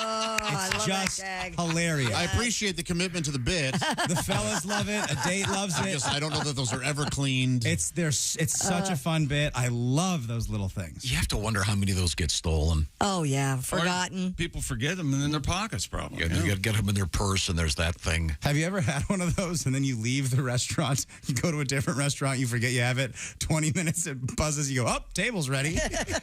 Yeah. Oh, yeah. Coming up in sports, I'm sorry, we got we'll talk about Shohei Ohtani. We're Ohtani. Lionel Messi still making headlines, of course, but his locker is just filthy. We all know it. College football this weekend. Maybe I'll tell you who you should bet this weekend. Or maybe not. And baby racing in Pennsylvania. Is it legal? Well, if it is, it shouldn't be. I disagree. If it isn't, it should be. All right, we'll talk about What's it. next? Baby skydiving? That's right. No, pull the ripcord. No, that's... We have also an interesting experiment I'm going to try on you guys. Okay. When we come back. I'm pretty excited about this. Is it like a magic trick? No, it's a neurological experiment. Oh, I'm fresh out. Oh. Are you fresh out of brain cells? Yep. Kristi, what do you got coming up? Coming up, we have, you were talking about, I don't know if it was on the air or off the air, but you may be a house guest coming up soon. Oh, yeah. We'll have some rules for the house guest. Oh. And we have coffee in the news in a very interesting way. We never got to our Colorado woman who wants to do 1,000 skydives at the age of 84, and she's halfway. A lot of flutter. Yeah. Oh, And she's crispy- taking flight. Krispy Kreme in the news. I believe the technical term is a streamer. Is that right? Okay. When the shoot just looks like a, you don't usually live through that one. Right now, I want to talk about Josh. Josh has a nice house. Talk about Josh, baby. He's been fixing it up for a couple of years, and you've discovered that you are a semi-handyman, but sometimes you need help. Yeah. I mean, sometimes I do things. I go, all right, well, I did that. Didn't do it well, but I did it. That's why I need Angie. Angie's made it easier than ever to connect with skilled professionals to get all your home projects done well. And that's what we really deserve, isn't it? Something done well. If you own a home, you know how much work it can take. Everyday maintenance and repairs. But there's a bright side. Sometimes you have those dream projects you want to turn into a reality. Well, either way, it can be hard just to know where to start.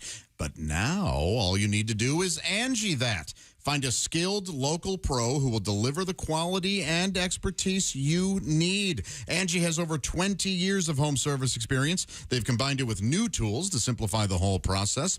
Bring them your project online or use that Angie app. Answer a few questions. Angie can handle the rest from start to finish. Or Angie can help you compare quotes from multiple pros and connect instantly. So you're going to know how much it's going to cost. There won't be any surprise fees. And you're going to know exactly when it will get done. That means you can take care of just about any home project in only a few taps. Because when it comes to getting the most out of your home, you can do this when you Angie that. Download the free Angie mobile app or visit their website, ANGI.com. That's Angie.com. Thank you very much. Coming back with an experiment. This is the Bob and Tom Show. Hi, this is comedian Sean Morey, and you're listening to...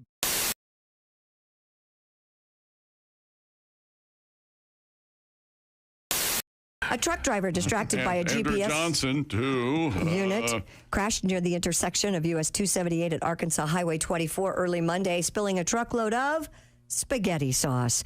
Camden Police Sergeant Corey Saunders said the spaghetti sauce truck was headed to Dallas about 3 a.m. when the driver became distracted, overcorrected, and rolled over after crossing the center line of the highway. The driver suffered minor injuries, but there was sauce all over the road. Oh, dear God, 2,000 quarts of blood. This is the worst accident I've ever seen. Stand back, there's blood everywhere. Oh, wait a minute. Do we have a garlic bread truck? Yeah, exactly. They just mopped it up with a bunch of garlic bread. Oh, isn't that the best? Yes, it is. God, I'd rather have that than the spaghetti noodles, just the sauce and the bread. What's wrong with you? How dare you put pasta down? I can't eat a whole Kit Kat bar. I can't eat spaghetti noodles. They go right to my hip. But I like the bread part. Better than the pasta? Yes. No, the bread's lovely and the pasta's great, too. Here's what Tom's doing. Telling you what you like. Of course he is. Okay. I'm You used know to you that. like the pasta. Here's one of the fattest things I've ever done. Can we have an intro for this feature? We need something like boop, boop, boop, or just playing Baby Elephant Walk. And now Josh Arnold shares one of the fattest things he's ever done. And broken toilet seat doesn't count. Now this is fatter. This is fatter than telling the guys on the phone when you order Chinese takeout that you need 4 sets of silverware when it's just you. No, it was faking that there was somebody else with. What's that, honey? 2 orders of crab rangoon. Okay. If you say so. Won't believe what I found. And the cat's in the grill and it's still alive. Stuck for 400 miles, maybe 5. Bob and Tom in the morning and highlights all day long. The Bob and Tom Show, weekday mornings at 6 a.m. Eastern on Bob and Tom 24/7. This is Bob and Tom 24/7. Yours truly, Artie Whiskey, frontier golfer with another true tale from the Old West. Really. As you know, I'm quite the avid golfer. I go out just about every day and play 18. One afternoon, I decided to head on home after 9 holes. Well, much to my surprise, I mosey up to my house and I see another buggy in the driveway. Mm-hmm. Well, I kind of sneak in the house and I find my wife in bed with another fella. I was rather upset. I can see that. I grabbed the guy, got him in a headlock, dragged him down into the garage, grabbed him by the manhood, stuck it in a vise, and squeezed it real tight. He started screaming, "Oh, Artie, you're not going to cut it off, are you?" I said, "No, you are. I'm going to set the garage on fire."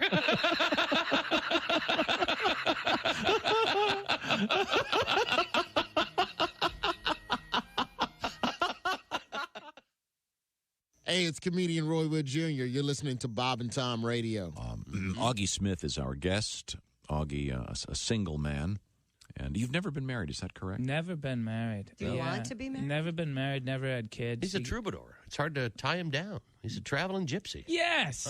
Thank you, Bob. Finally, somebody understands. Town to town. Absolutely. The road is in his soul. But he just said he wanted to Shut get up, he out didn't of- say anything. I'm saying now, but I'm in the past. That's young Og Smith. See, Come it's on. just like you women to grab Wanna onto tie him something down. that he said in a Something. joking manner. and- Now, have you and the Ogster ever had too many drinks and thought No. maybe a quick roll in the hay would... Okay.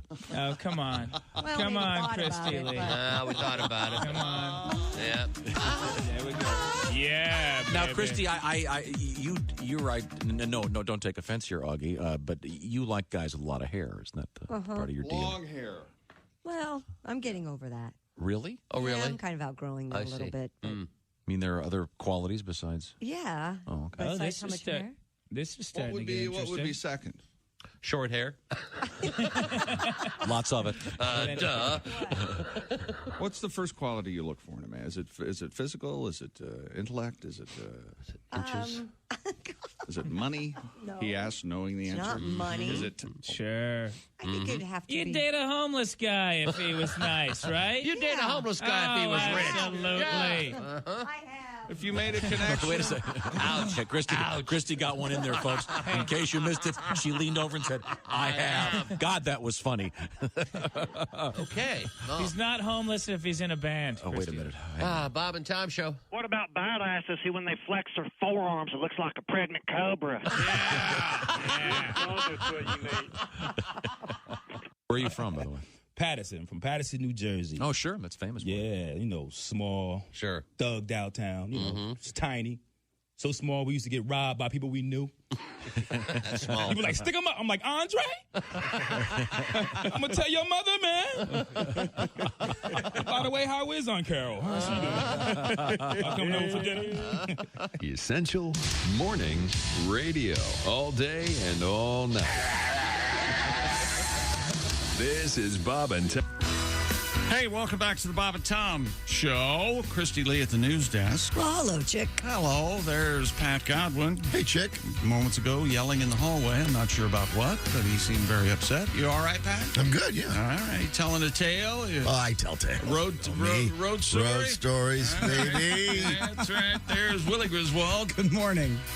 Josh Arnold at the I Hate Steven Singer sidekick chair. Hi. There's Ace Cosby. Got that joke of the day coming up, so set your recording device so you can keep it. I'm Chick McGee, and here's Tom Griswold. Sometimes in the show, we'll be doing something, and someone, usually Chick, will say, okay, we're done. We've reached the point at which no more information is needed. There's no more. Sure. I think we may have reached that. Well, sometimes, though, that is prompted by an unfortunate comment from the listeners that finally puts a wrap on whatever subject we're talking. We were talking about the code word thing. Yeah. So you may have a code in front of other people. I just You don't want to talk about sex? I want to set it up properly. You've had You at don't want least to talk about you and me? you had at least 7 times. Okay. The point is, Man, that's a lot of kids. they'll say certain things. Give me an example, Josh. Too many. The best one came from Josh. You want to tell? Chick didn't hear this story. Oh, yeah. An ex-girlfriend and I, we were we put a pizza in the oven. And then while we were waiting for it, we ended up starting to have sex. And then we forgot about the pizza. And we burned the pizza. So then every time we wanted to do and then it. You dumped her right there in the spot. Right? Yes. How dare you ruin foodstuffs in my house. You know what? Because you're on those meds, it takes you a while now. You might want to get into like smoking brisket, like a low and slow Yes, kind of food. exactly. I do need that way you can make love for hours. That's exactly Pig or something. Big green egg time. Yeah, tomorrow at noon. Tomorrow at noon we can finish. yes. That could be your code. You want to start the big green egg? This is your way of telling us somehow that you're this complete and generous lover that you. No, it was a great story, and your code became, "Hey, do you want to burn a pizza?" That's right. Yeah, this was no humble brag. That's what started this whole thing. And so we've had I just got one here. Their parents, they caught their parents when they were little. Their parents said, "Oh, hey, we were just in there hanging curtains." So now they all refer to it as that. That's sweet and fun. So this is a brother and sister again, right? No, their parents were in there. That's what you just said. It's an incestuous nightmare out there, Chick. Yes. Forbidden, you can't keep reading these. Forbidden love, Chick. Taboo. Oh, God. Keeping it in the family. There are some really good ones. Well, she ain't good enough for her own family. Did we ever find out what the joke was about my dick went to Dublin? Anything at all? Could we possibly stay on this topic long enough to close it up? Sorry. Okay, what are we closing up? This guy writes, naked, I walk up to my wife and say, naked? Do you want any of this before I put it up? That's very funny. That is funny. I'm going to put this away for the night. I've actually said that. Nice. But I say it before I put it away. You Now, need this this one- before I put it away? This one goes, I borrowed this from Caddyshack. Will you help me sort out my holy cards? Oh, yeah. And she said it with an Irish accent. Will you help me sort out my holy card? Yeah, it does sound. Yeah. Back in the day, my wife and I would say, let's go make the bed. No matter who was around, it was about to happen. But here's the final one, I think. Okay. And I think this probably doesn't need much commentary. It took me a while to get it. Is that your way of telling me not to say anything? No, you can say something. Oh, okay. This is Ben. He writes, my wife is a gusher, so our code is let's go mark your territory. What? Oh, my God. Very nice.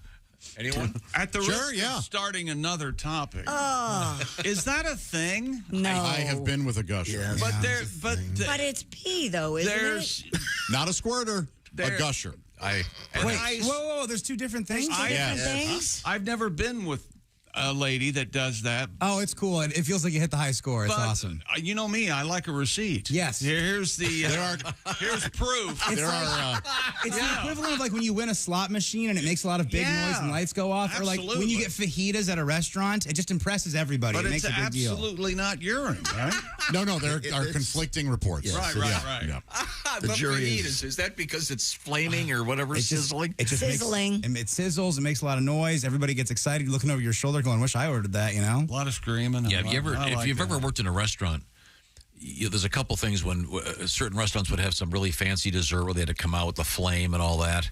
Mm-hmm. The people who work there just hate that. It's like, well, I got to go that. I can't do it. I got to go sing Happy Birthday at the 12 top. Well, thank you for ruining every birthday celebration I've ever had. The restaurant hates. I know we're getting off topic again, but I miss the non-happy birthday songs. I love it when They still do that at my, what do you call that, Japanese steakhouse. Oh. They have a different song. I love that. Yeah, they got this big drum they bring out. It pounds and, I love that. Like the world's biggest drum or something? Yeah, it's a big drum. It's like boom, boom, boom. And they have their own song. Yeah. Happy birthday, something like that. Okay, good to know. You know what, Dad? Thank you for your restraint. I'm just going to leave it at that. Thank you so much for your restraint. I appreciate it. Hey, Chick, you must be from Ireland because when I look at you, my penis is Dublin. Oh! There's the joke. Wait a second. And he kept it clean-ish. Actually, I'm from Scottsdale, but thank you. That was really creepy. I just is that the way joke? You said it. I think it is. There seem to be some slight variations. Is there a gender issue with the way you delivered that? Well, in this case, it would be because I was saying it's a chick. Maybe he likes guys. You don't know. But you heard the Benedict. I think I broke it. Yeah. You know that, right? And I think that's how the Dublin joke is also kind of sort of. Now it's time for a quiz, a test, if you will. And more sports coming up. If you know about this, if you read about this, it was kind of in the news last week. If you know about it, don't shout out the answer. Have you seen this? Have you read it?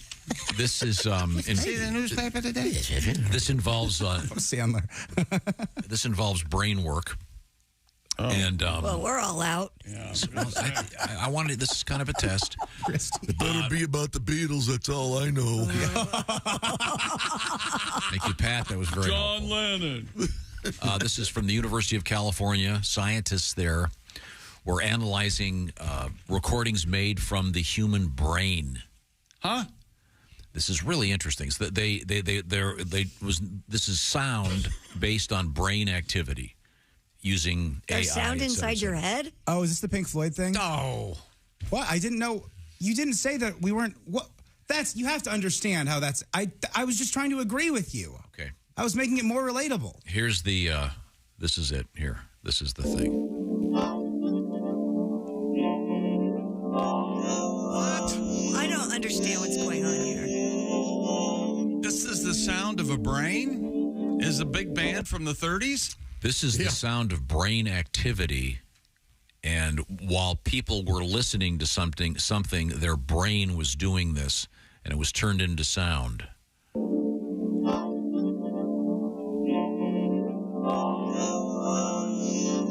How'd they do that? It's kind of creepy. Yeah, and it hurts my head. And this is what they were listening to. Oh, it is Pink Floyd. Just a break in the wall. That's what they were actually hearing, and the brain was doing this.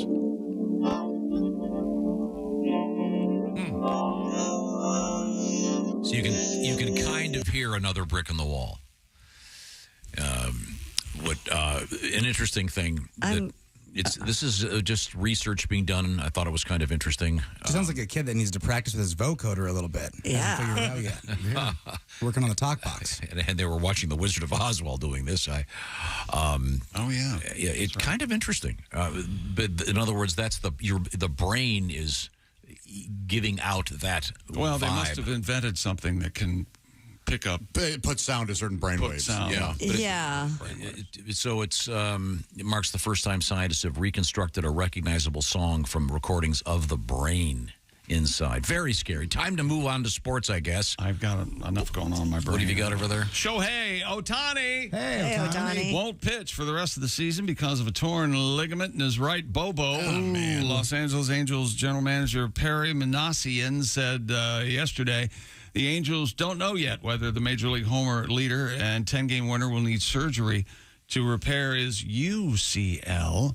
I think that's what Brock Purdy also broke for the 49ers. I thought that was University of Colorado at Longmont. Could have been. Then, 2018, he had Tommy John surgery. So this guy is used good. I mean, good Lord. Ohtani left the mound abruptly Wednesday in the second inning of his start against the Reds in the opener of doubleheader. Cincinnati won both games. The injury will have a massive effect on baseball's free agent market. There was scuttle about Ohtani, whatever team he ends up with, getting a $500 million contract. Whoa. Or maybe higher. Whoa. That's $500 million. That's too much. You think? Yes. I think he's worth whatever somebody's willing to pay him. You don't pay for it. Get the bag. Grab that bag. It's a lot of money, man. I mean, he's selling a lot of tickets. Makes sense. Lionel the Train Messi. Is that going Lionel the Train? Yeah, Yes. Is that going to catch on? Can we start doing that? Maybe it's the Lionel versus Lionel thing. Lionel. It sounds like you're telling your friend named Lionel that the train is messy. It's like, Lionel, hey, the train's messy. All right. Lionel had 2 assists and converted in a shootout to lead Inter Miami. Tom. Inter Miami. Over MLS leading Cincinnati 5-4 on penalty kicks after a 3-3 draw into U.S. Open Cup final against Houston. Miami remained unbeaten in 8 matches, with Messi heading into his Major League Soccer debut on Saturday at the New York Red Bulls, sponsored by Red Bull. Just like last year, college football has a returning Heisman Trophy winner. This time it's USC quarterback Caleb Williams. He's trying to join the sport's most exclusive club. Can you tell me the only person who won a Heisman Trophy twice? Ace, you're exempt.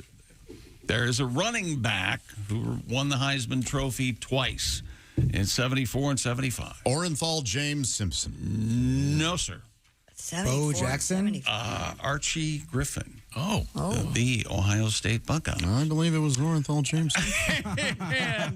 No, he stabbed somebody. That's what I'm thinking there of. There you go. Twice. Yes. And Twice, coming up... yeah. Two different people, Yeah. evidently. All right. And Notre Dame is traveling to Dublin. Oh, yeah? And one of their trainers is named Dick. To take on the midshipmen this Saturday. That's midshipman. 2:30. Who knocked on the door? It interrupted me midshipman. 2:30 Eastern Daylight Time. Notre Dame, Navy in Dublin. Navy getting 21 in that game. And then you got later on, 8 o'clock, probably on ABC or ESPN, USC taking on San Jose State. And San Jose State getting 31 points against the Trojans. Would you take San Jose State plus the 30? Nothing about it. Really? Don't care. That's You think the Trojans are going, oh, man, that's a lot of points. This hurts. That's a lot of points. Yeah. It's kind of a bummer, fellas. Do you think it hurts or helps a team? Wow. I mean, we can beat the spread. Come on, guys. Remember Purdue FDU? I mean, I know it's a different sport, Yeah. but it was Purdue plus 28 or whatever. Yeah, I bet the Minus coach does use something like that. Go, all right, remember, blah, blah, blah, blah. They were up by... In the movie Major League. There they say we're not, yeah. Well, let me tell you. Boy, did they really get riled up. Yeah. Yes, my favorite team, the movie from Major League. Yes, the Cleveland Indians. Well, but that's a documentary. So, Oh, yeah, I forgot. Remember that happened? Tom might have been there for Cleveland. And I'm putting my money on, but Coach. I can tell you're all kind of down, so I'll give you a story in sports that'll pep you up a little. What you got? Okay. Officials in New York say a golfer was arrested for allegedly killing a goose with a golf club. Oh, no. According to Ken Ross, chief of the SPCA of Mahapak, witnesses said the man decided to kill the Canada goose after it was struck with a golf ball. It's the only birdie he got that day. At the See, what happened was evidently the goose was hit with a golf club. Oh, a ball. And put it ball and to put it out of its misery. He claimed. Yeah, it's an awful story. Yeah. Witnesses told authorities that the golfer had made comments that he was going to put it out of its misery. If he squawks in my backswing one more time, I'm going to put it out of... Ross said a veterinarian who examined the animal's remains said it would have likely survived the ball strike and was probably just dazed. Oof. Oh. You don't want to read anymore. That's bad. No. He really... What else you got? Really, really took like 5 or 6 hits? He really whacked him. Oh, man. I hope this guy goes to prison and he gets goosed in there. Why? Why are you guys on the side of the goose? I'm actually quite shocked at Tom's reaction to this. No, but Yeah, because you don't like Canada I think goose. I'd like geese. to cull the herd professionally, but not by beating them with a 2-iron. Yeah, that's a little I mean, rough. it's awful. A lot of people say, "Oh, chick, you've taken up golf." I go, "No, I keep the golf clubs in the back for the goose to get my way." And you probably use a wedge to kill a goose. A Yeah, I was 2-iron gonna might say, not yeah, get the that's job a done. Would you ask your caddy, Yeah, this is a terrible topic. what do you recommend for beheading a goose? Well, you can't An go open wrong. face club or You can't go wrong with a driver, Willie. I think you would agree there. That's like a big-headed club, man. am I the only one? I think geese are so funny. I do too. Look at how slow they are to cross a street. They litter the earth When with they know hilarious. they can fly. I know they're They purposely. look at you like They shat everywhere. I love it. They've ruined a trail I used to like to go down. You No, can't. I like them. They're like kids just hanging out. Yeah, They're just they hanging are out. so. They're gangs. They're like street toughs. Yeah, they're so funny. Oh, let's get some rifles. And they're pretty. Yeah. They're awful. Pretty. I think they're ugly. Yeah, I think they look pretty. They're Goose ugly, poop ugly everywhere. birds. But yeah, don't kill them with a golf club. Well, what do you Well, want to kill? no. You can choose. What would you kill a goose with? Sports equipment, Hockey stick? baseball bat. A lacrosse? No. Arrows. No. Oh, all right. None of you are men. You grab it by the neck and you twist. Come on, baby. Let's do the twist. Goose. Come on, baby. That's not great. Hey, Chick, Yes. what do you call a flock of geese crossing a road? What do you call a flock of Geese crossing a road. I don't know, Ace, what? Goosebumps. That was Ace Cosby's joke. Okay. Count it. That was it. That was it. That counts. No, that wasn't a joke. Well, we agree, but that was it. I would also agree. Exact opposite. A joke. More sports coming up, including a couple of Guinness World Records and something we're going to be able to try right here in the studio. Cool. Oh. So get ready, Josh. This guy is in big trouble. Well, yeah. Yeah, I bet. Is he going to jail for this? Apparently, this is really a serious crime. Killing a goose? Yeah. Oh, come on. Boy, why would he do that? But so, in any event, there's nothing in here that says he's facing any jail time or any charges or anything. You must have held a lot back. I mean, this story leaves a little bit to be desired. There must be some ramification. However, this guy Ken Ross, chief of the SPCA of New York area, that sounds kind of intimidating. Yeah. Actually. It just gets more gross the more you read. Well, then don't read about it. I say we lock them in a room with 18 goose, and they have their way with them. They get to do whatever they want. It gets 1 minute. All the geese in there, they have to figure it out themselves. Oh, hey, that's look what we got here. If you tied a guy up against a wall and let the geese in there, would they go over there and start? I don't know if they'd mess with them or not. Oh, look, fresh meat. We're going to try that this hour on the air. Gertie, go for the balls.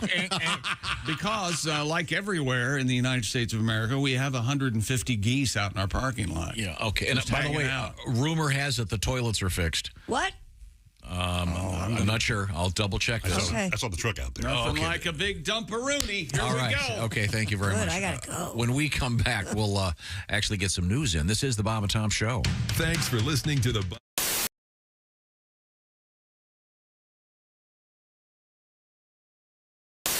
Glad that we're back. I just suffered through 6 minutes of Josh and Kristi shopping for candles. No, we weren't. You weren't even paying attention. Yes, and then Josh goes, I've got a coupon. No, we were looking for an avocado tool. Yes. You tool. And you know what? Oh, I'm Yes. sorry. I we do did. have a coupon, and what's wrong with that? And he goes, I'm going to go to Bed Bath & Beyond today because I have a coupon. And he'll get a coupon. I'm going to get candles and an avocado tool. Yep. What are they going to pen it, a T-shirt? What kind of candle are you getting? What flavor candle are you looking for? I like pumpkin. That's right. Oh, now's a good time for that. Yeah. Good time of year. I'd object, but I happen to have Do you ever go into a candle myself, so end of my Do objection. you ever go into a store and pick up something and you don't really look at the price and you take it up to the register and they go $101.98 and you go, what? I did that. $101.98? I bought 2 candles. You know those 2 little wooden candles I have on the kitchen? Yes. Those are $50 a piece. No kidding. I mean, I couldn't believe. That's why off the air I asked Kristi, why are candles $95? Yeah. And I said, Because people are stupid enough to And pay it. being a media darling, I couldn't say, well, I just need to put this back. Yeah. I'd rather not pay $50 for a candle. But I said, I'd wipe my butt with 20s. I don't care. Boy, Now, was it an anatomically correct phallic candle of some sort? Yes, I could use it to aid my masturbation. That's right. Oh. I should probably use something help from the instead. Liberace. Kristi, to answer your question, What was my question? when you guys were talking about avocados, you asked if there was an avocado vodka. 10 best avocado drink alcohol recipes. There are, yes, you can something make called avocado I'm vodka. sorry, what? Avocado too, Tom. No. I think Chick does also. Avocado.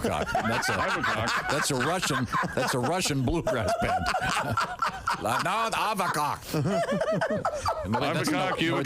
That's a Genesis song, isn't it? Hey, you dog owners, listen up. This is something for your big sweetie. Chew Works. Has your dog ever scarfed down one of those chew sticks without really chewing? ChewWorks has a hold to chew, which will prevent choking and GI blockage. When dogs can't properly hold the chew stick between their paws anymore, they tend to just swallow it. Available in 3 sizes, mini, junior, and large. Extra large coming soon. Their whole purpose is to provide a safer and healthier way for your dogs to chew. Chewworks.com.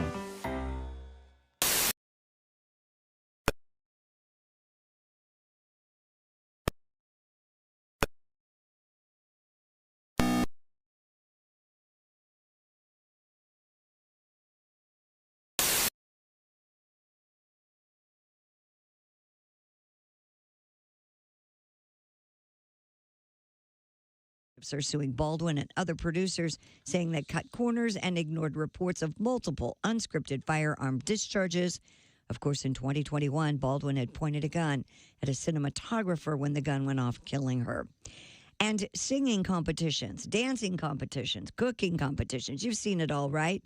Well, no. Now it's roller dancing. Roller skating crews from around the country will compete in a currently untitled show that will run on Magnolia Network. That series is expected to premiere early next year. And that's your news. I'm Kristi Lee. More of the Bob and Tom Show coming up. Ladies and gentlemen, Bob and Tom. This comes to us from Tyler. We used to say, I'm looking for our keys. That was our code. It all started when we were, in fact, looking for keys. One thing led to another. Since then, we'd ask one another, hey, you want to go help me find my keys? Tom, let me know if you get this reference. Would you mind helping me check the flux capacitor? Andrew says, I've been married for 13 years with 5 kids. My wife's sex code is get your hands off of me. Bob and Tom in the morning and highlights all day long. The Bob and Tom Show, weekday mornings at 6 a.m. Eastern on Bob and Tom 24/7. Hi, this is Ross Bennett, and you're listening to Bob and Tom Radio. All right, this magician, he gets his job on a cruise ship. So he's working his cruise ship, and he does his act every night. In the front row is the captain of the ship with a parrot on her shoulder. So every night he does his act. Well, by the third night, the parrot starts figuring out his magician's act. So he starts heckling the magician, and it's in his sleeve. It's under his hat. His assistant has it. So that night, they hit an iceberg, and the ship goes down. The magician wakes up floating on a piece of driftwood, and the parrot is sitting on the end of the driftwood, and they stare at each other for 2 days and don't say a word. They just look at each other all mad. Finally, the bird goes, I give. Where's the boat?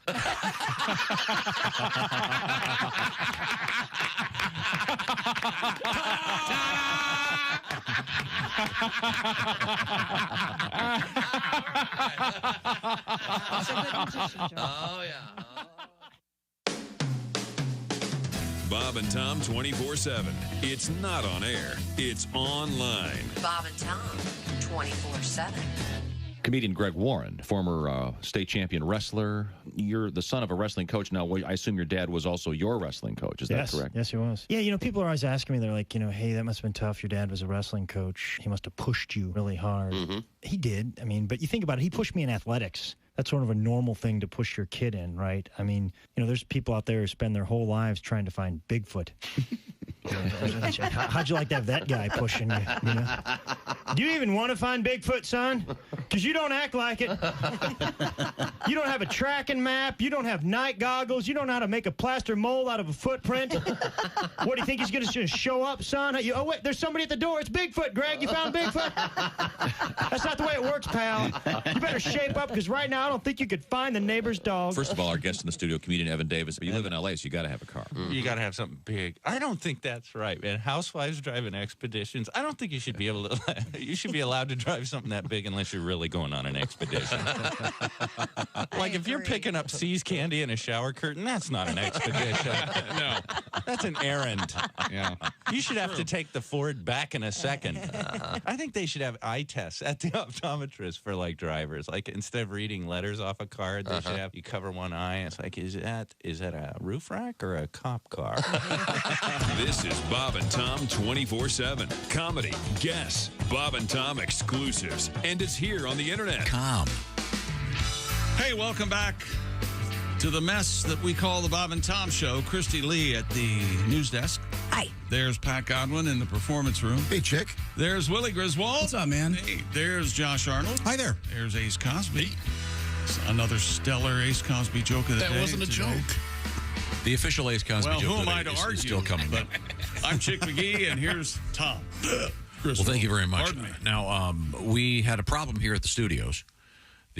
All of the water was not working, and the toilets were not working. Right. That has apparently just been remedied. Well, thanks to whoever fixed it. And I was first one in. No. And Kristi...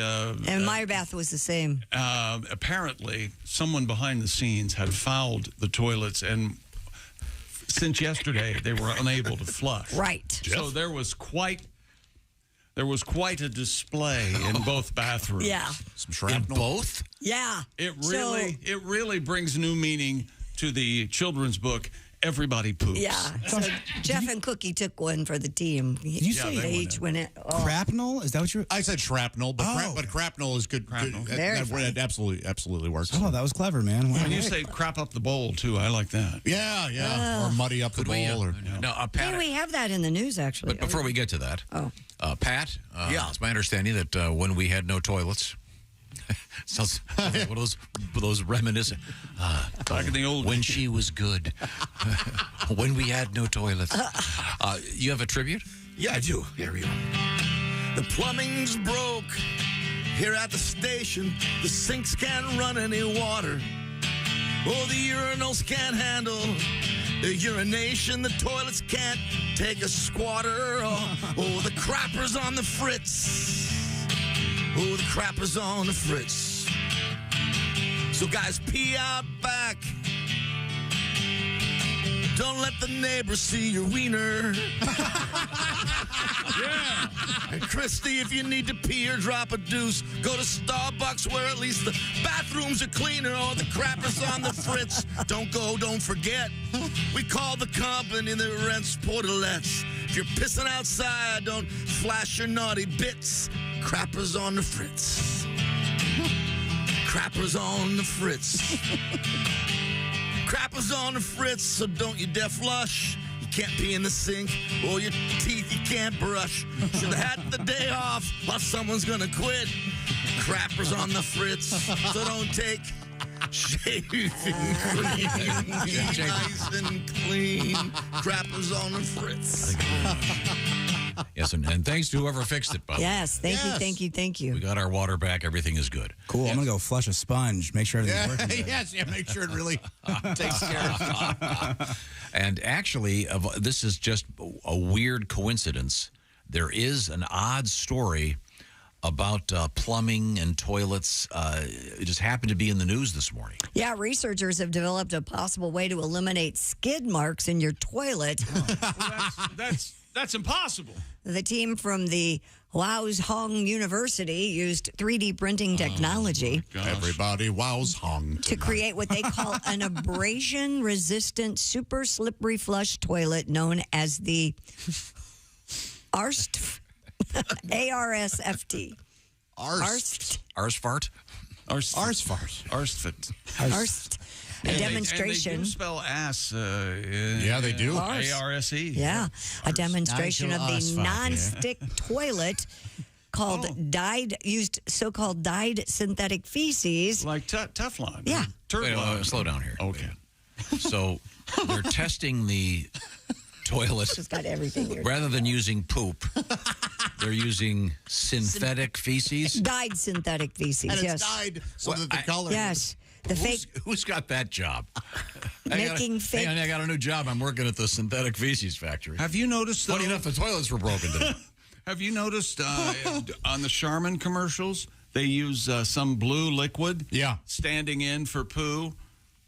And they see how clean it. Yeah. The fake poop is shown sliding down the bowl without leaving a trace. How about that? Even after 1,000 abrasions using sandpaper, the ARFST maintained its super slippery capability. Okay. And it makes this noise. Whoa! I'd buy one if it were $5,000. Yep, right down Scientists said the toilet can help save on water consumption. All of this research can be found in the Advanced Engineering Materials Journal. I'm sorry, it makes this noise. I'm not kidding. I would spend $5,000 if my toilet did that. Would you laugh every time? Yes. What if it's a really sad day? If it's like stormy out, someone in your family is sick, maybe, are you still going to giggle a little bit? Yeah, it would make me smile a lot. But if the toilet backs up, oh, God. Okay. This is... who wanted this? I kind of like when there's a little bit there because then you get to chip it off when you go pee later. You know what? Oh, you got it. That is a fun game. It's a fun game. Aim at it. Yeah. I just did it. I missed the game of try to sink the cigarette butt. Yeah. That was always a fun one. Oh.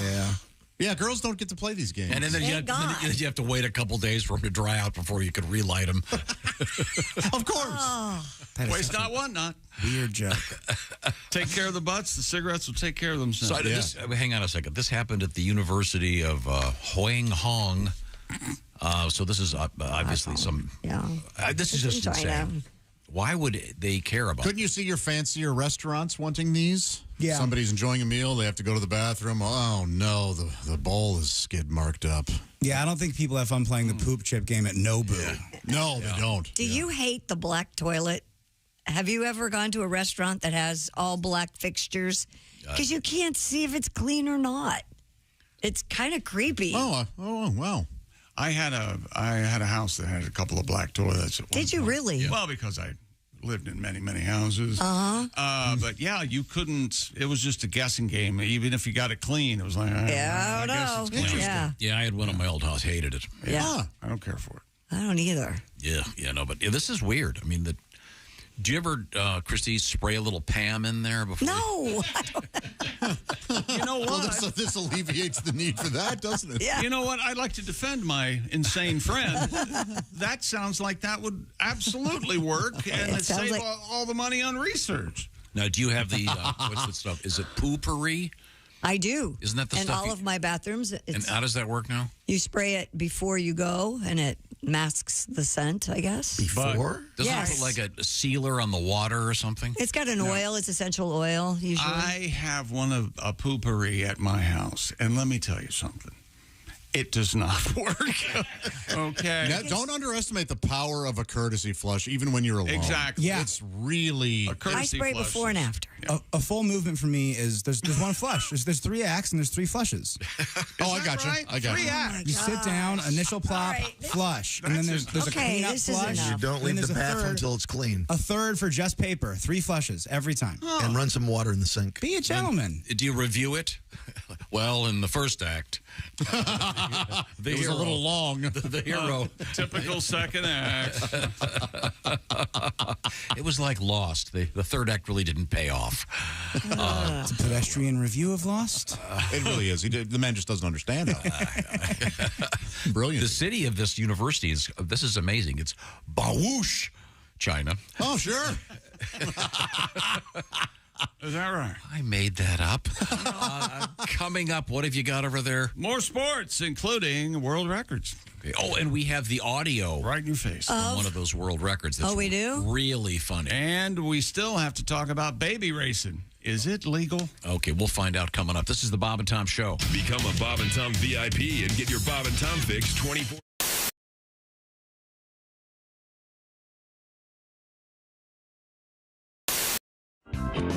If you take a girl to dinner and she asks the maitre d' for a better table, she's never going to be satisfied with anything in her whole life. That's one of the rules. One of the rules in here. That's one Just of go to the rules. bathroom and go right out the window. Oh. Leave your car, buy another one, it'll be cheaper. Tom has one of those rules. That's one of the rules in this book. Yes. Yep. All right. Watch the way that a date treats a waiter or waitress, or because waitstaff, that's how yes. they'll treat you in 3 months. Yep. Mm-hmm. That's the rule of thumb. Well, that's more about one of those people who you just can't please. Okay, you have a song I have about a little that? song about Okay, that. all right. Go ahead. Took her to Hawaii, the waterfalls made my hair frizzy. Went to Vegas too, the lights gave me a migraine. Then we went to Paris, I didn't like the fries. No one ruins love like you. Took her off to Rome, there were too many Italians. Had the finest pasta, I don't eat carbs. Saw the Sistine Chapel, that made my neck hurt. No one ruins love like you. The beaches of Tahiti, there was nowhere to pee-pee. Full moon up above, that was kind of creepy. The finest hotel, I thought it was seedy.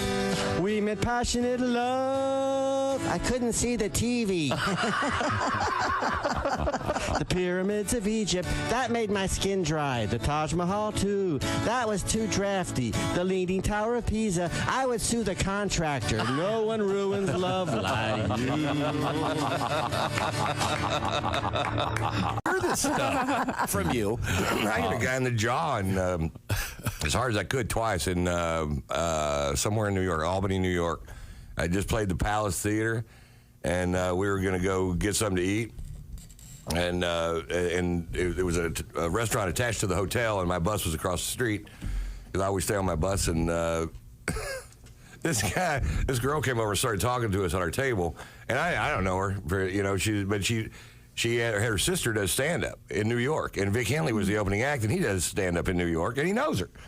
So they were talking across the table. If it wouldn't have been for that, I'd just shoot her away because I was trying to eat my crappy little piece of tilapia. You must do very well. She gets up and leaves, and she comes back, and she has her sister on the phone, and she's headlining a club that Vic and I headlined forever in Columbus, Ohio.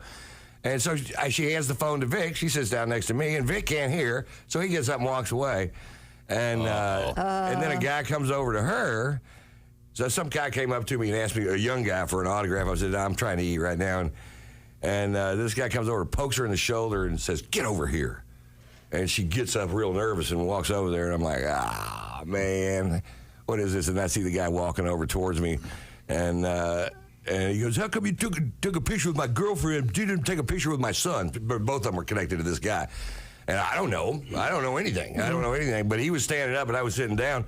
So I started to stand up, and he shoved me back down in my chair. Uh-oh. And I'm like, all right, okay. And so it was ugly. It was a nice place, too. Wine glasses, tablecloths, and it all went flying. And I got up and shoved him, and he took a big swing at me and hit me, but not really with a punch, but hit me and left his jaw just hanging out there. And I'm like, all right, here you go, buddy. You can't leave your jaw hanging out there. And I just, boom.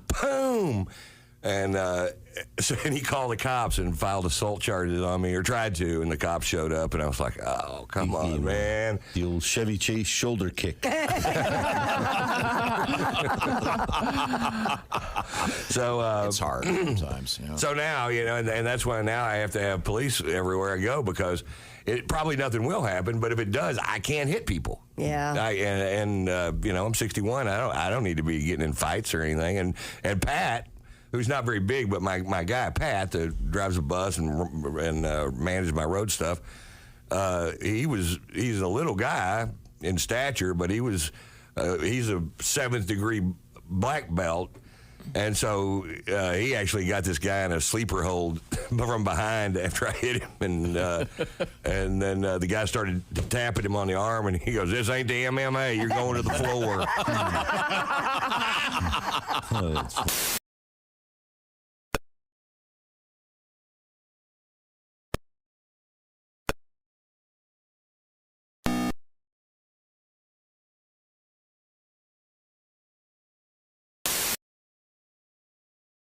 Where do I start? How do you like my weight belt? Hi, this is Ron White, and you're listening to Bob and Tom Radio. I have two brothers, and I could say anything to them, but to have a twin brother, I imagine for him to see your wrists and go, that had to feel great. You know, coming from him, like it doesn't matter. It's just like a version of yourself. So anything coming from him, like I could care less. It's really? Just, that's that interesting. Close. I would have thought. I would have thought it would have been the opposite. I would have thought you would have really wanted his approval for everything. No, and we're like. Everyone always asks, you know, when you find out you're a twin, they're always like, wow, that's cool. Like, you guys are really close. Do you have ESP? Like, can you read each other's minds? Or if I punch you, will he feel it? Right, you talk about that. I'm like, no. We had ESP one time, and I'll never forget this. It was a Friday night. And unbeknownst to me, my brother went out and just got completely drunk, right? He was wasted. And that same night, I had sex with a really ugly chick. That is weird. Creepy, right? Creepy. He gets drunk a lot. He gets drunk a lot. As she was leaving, she said, by the way, you might have syphilis. Right. Nice call. And it's going to look like a blue square at first. Yeah. I feel better. I don't know why. I don't know. I know. It's Poor Chell. I'm feeling great. Jeff Jenna is our guest. I don't know if you remember this. A lot of people were mad at the Mattel toy company because Teen Talk Barbie, one of the 200 things Teen Talk Barbie said was, math class is hard. Oh, yeah. And everybody, young women won't want to take math classes. And I'm just thinking, no, that's stupid. What, are American women that easily influenced? Are they? No, I don't think so. Because if they are, I think Teen Talk Barbie should say things like, sex is fun.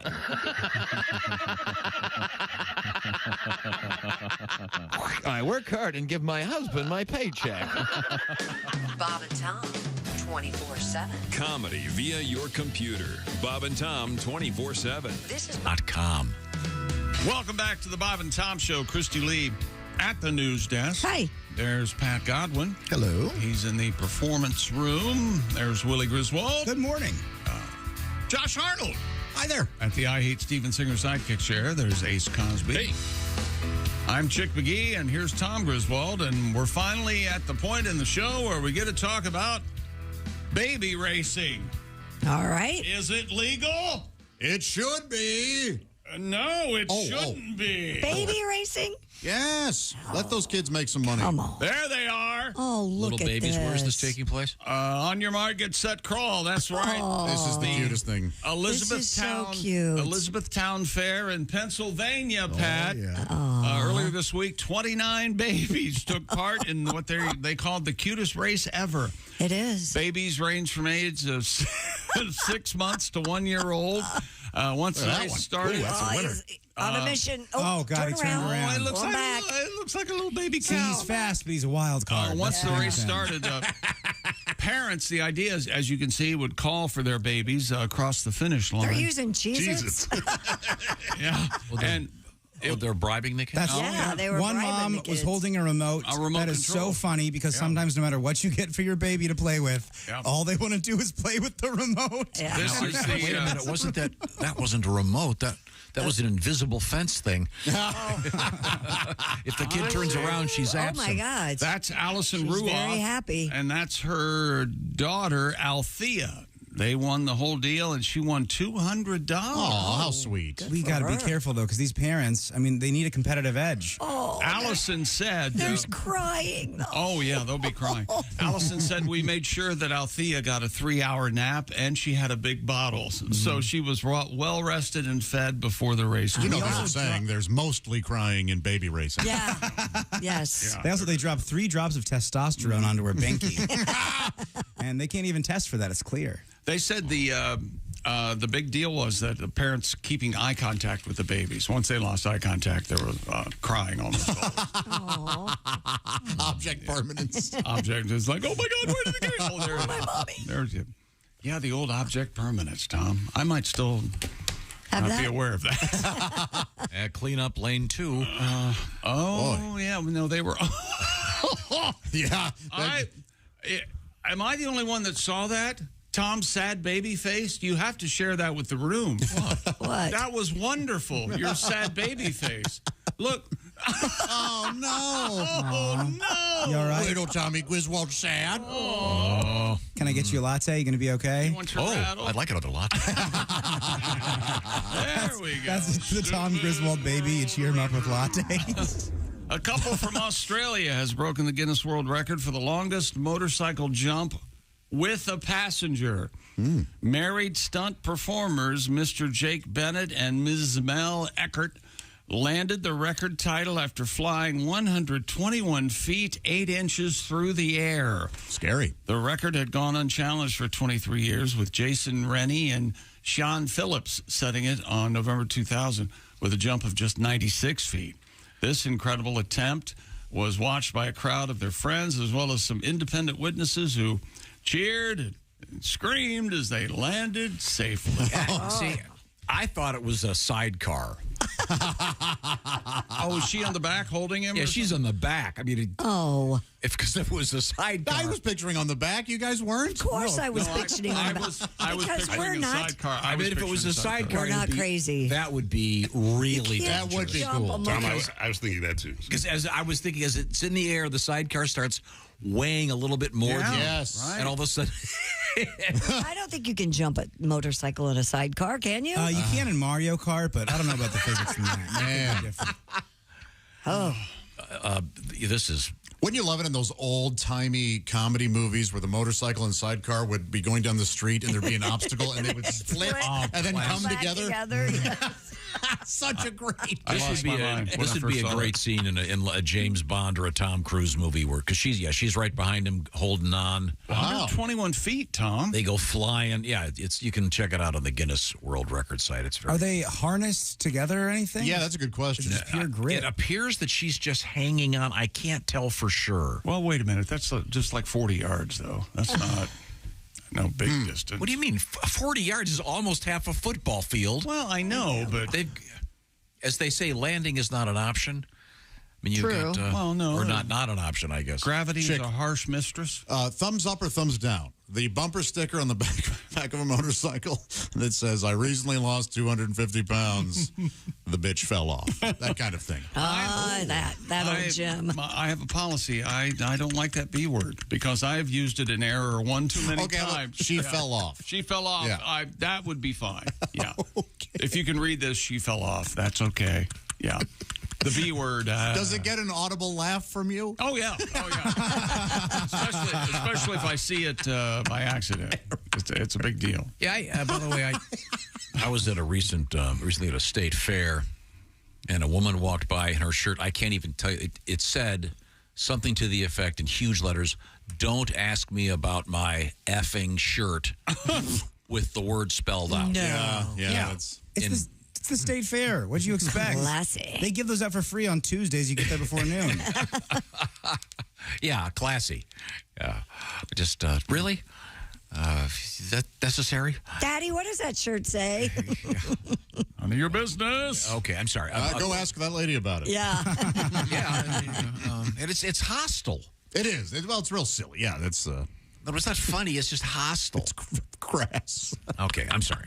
Last year's Heisman Trophy winner, Caleb Williams, the quarterback for USC, made headlines with, I don't remember this, but I don't know how we missed it. He had a vulgar message written across his fingernails when he was playing Utah. And Josh, maybe you'll be able to see this if I hold it up. It says F Utah across his wow. across his oh, by the way, Utah beat USC that day by a couple of touchdowns. Evidently, they're going to try to, and Caleb is the early favorite to win the Heisman Trophy again. To tie the record for 2 years in a row. He was the sports best player in 2022. And, of course, this will be the last year that he can win the Pac-12 because next year it's probably not going to exist. And now he's reaping the fruits of his action on the field. He's the next Fansville star. Are you aware of that? Have you seen this? Are you aware of it? The Dr. Pepper world that they play in college football is called Fansville. Oh, cool. It's kind of a soap opera. Where they, Brian Bosworth is the sheriff. What? Yeah. And there are these commercials for Dr. Pepper. Okay. And the kids don't cheer right for the right team, and they disown their children, and it's all very. And he said, had it on his fingernail. You would think the NCAA, now that they've run out of things to do, they could come in and fine him for putting F on his hand. Yeah. But evidently, that's not the case. Stupid world record. A teacher from Minnesota now holds the Guinness World Record for the most words spelled backwards in 1 minute. Oh, boy. Teach our kids, please. I'll just leave that sit with you. I have the audio. Oh, my God. Is that right? Yeah. I think this is pretty cool. She's Ms. What? It's everything you hate. No, it's a spelling contest. Yeah, which I don't care for the spelling bees. I think they're dumb. But this is a weird skill. Her name is Ms. Pam Onen. I would have told you Ms. Yeah. She's standing on stage in front of a microphone as her daughter Maria reads from a randomized list of words. Right here. Here we go. New word is read out. She spells it backwards. Okay. 2, 1, go. TSON, SLEIRT, TSCGHTID, TSEB, ELPOAP, TSETROHS, KOOL, STLEDI, TSEDAERG, PAOS. You get the idea. Josh, you're disgusted? Well, the audio's a bit rough. Yeah, that is annoying, yeah. I am daily fascinated with the things you find fascinating. It's just You can't understand a word or a letter I'm that sorry, they're saying. I hadn't heard the audio. Didn't realize it was that bad. She's spelling words like penguins and earliest and I heard most. backwards. I heard Mo. That was the only one I heard, too. TSOM. Yeah. Did somebody check her spelling? That's a good question, Tom. Did they check her spelling? Yes, it's the They had Guinness to World slow it Record down, people. I would Was she think. aware of the words that they were going to give her? That's the thing. It's a randomized set of words. I don't know about that. She says, Ms. Owen Anand says, I'm not sure exactly how I discovered I could spell backwards. I can see the words in my head. I was surprised when I found out not everybody could see the words. I remember wondering how anyone could spell if they couldn't see words in their head. Of course, I have a lot of free time. I got a C word for you. People just sit around and call me names if I go outside, and I don't date anyone because I don't have a personality. But I can spell. I'll always be able to spell backwards if you need that. And now I have the world record for spelling backwards. What do you think of that? See, it's interesting to me because in her head, I've also watched. She sees the words. Right. She just looks up and goes. So she is dyslexic, is what you're telling me. No, she has some kind of visual thing in her head where she can sort of look up. Oh, there's I the could word. see a word in my head if I should. Yeah. Is it GNIROB? Boring. Oh. I apologize. Wow. Yeah, okay. sorry. He doesn't No, he doesn't. Learned it at the spelling Ebe. Ebe. That made it all worth it Be for me. careful about the use of the word Ebe.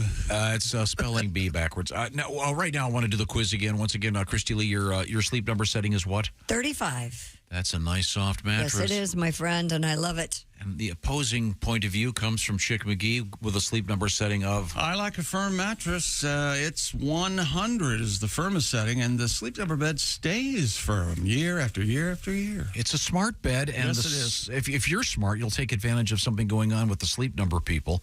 It's their biggest sale of the year. You can save a staggering 50% on the Sleep Number limited edition smart bed this week. And by the way, special financing has been arranged for a limited time.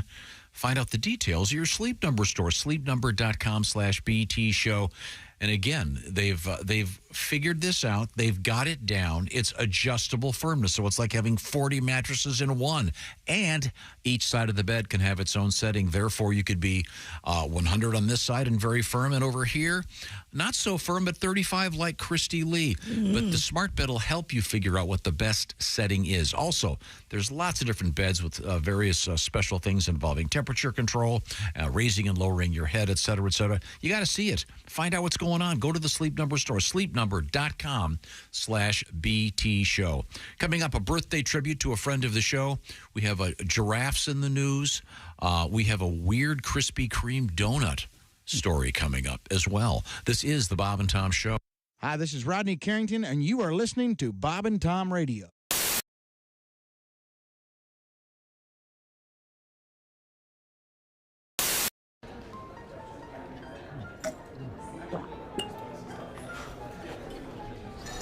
You took my breath away from the moment I first saw you.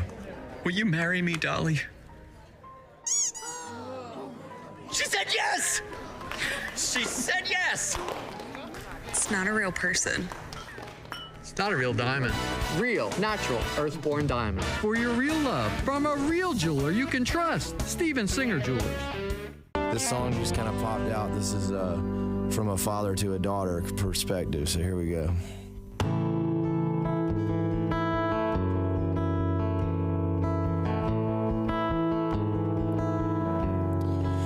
I'll take this slow, sweet walk with you. You letting go of my hand to say I do. And he will discover just how blessed a life can be. I know, 'cause all those years ago, your mom handed you to me.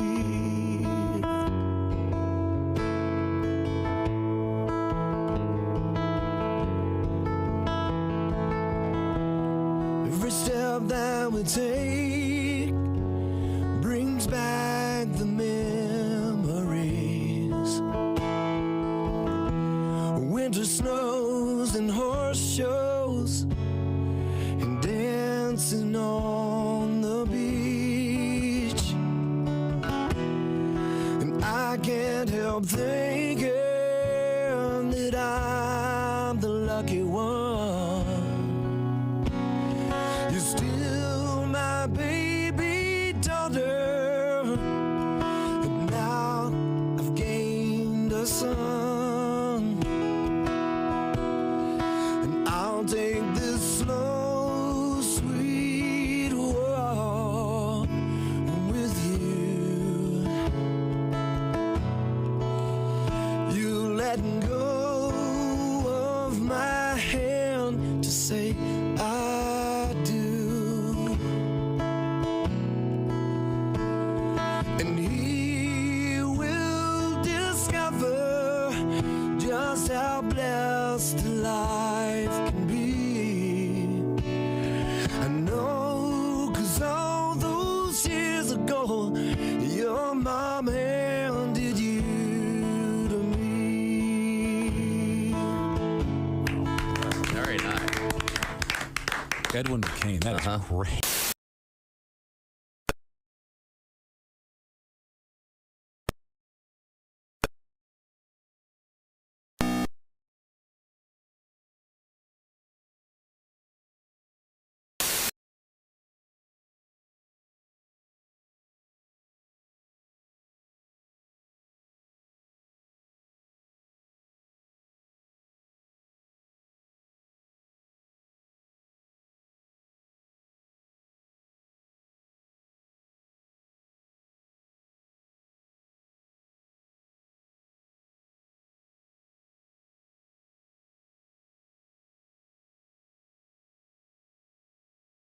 Industries. Ask for it by name. What the hell? Bob and Tom, 24/7. Kostaki Economopoulos is our guest. A Maryland burglar broke into a house, robbed a couple at gunpoint, and then forced them to play their piano so he could sing along. He was arrested for armed robbery, wanton endangerment, and aggravated karaoke. Jennifer Love Hewitt says she actually enjoys looking at her breasts on the internet. Well, then I should call her. Apparently, we have a lot in common. Yeah. Apparently. The National Museum of the Native American Indian is open in Washington, D.C. Unfortunately, they now have to move it to Oklahoma to make room for the Christopher Columbus Museum. My most recent marriage was a disaster. It made the wreck of the Edmunds Fitzgerald look like a fender bender. Wow. Sorry to hear that. Hello. And you remember Lord's famous line about gun control, more or less. Yes. And the relationship taught me a lot. It taught me they won't sell you a handgun if you're crying.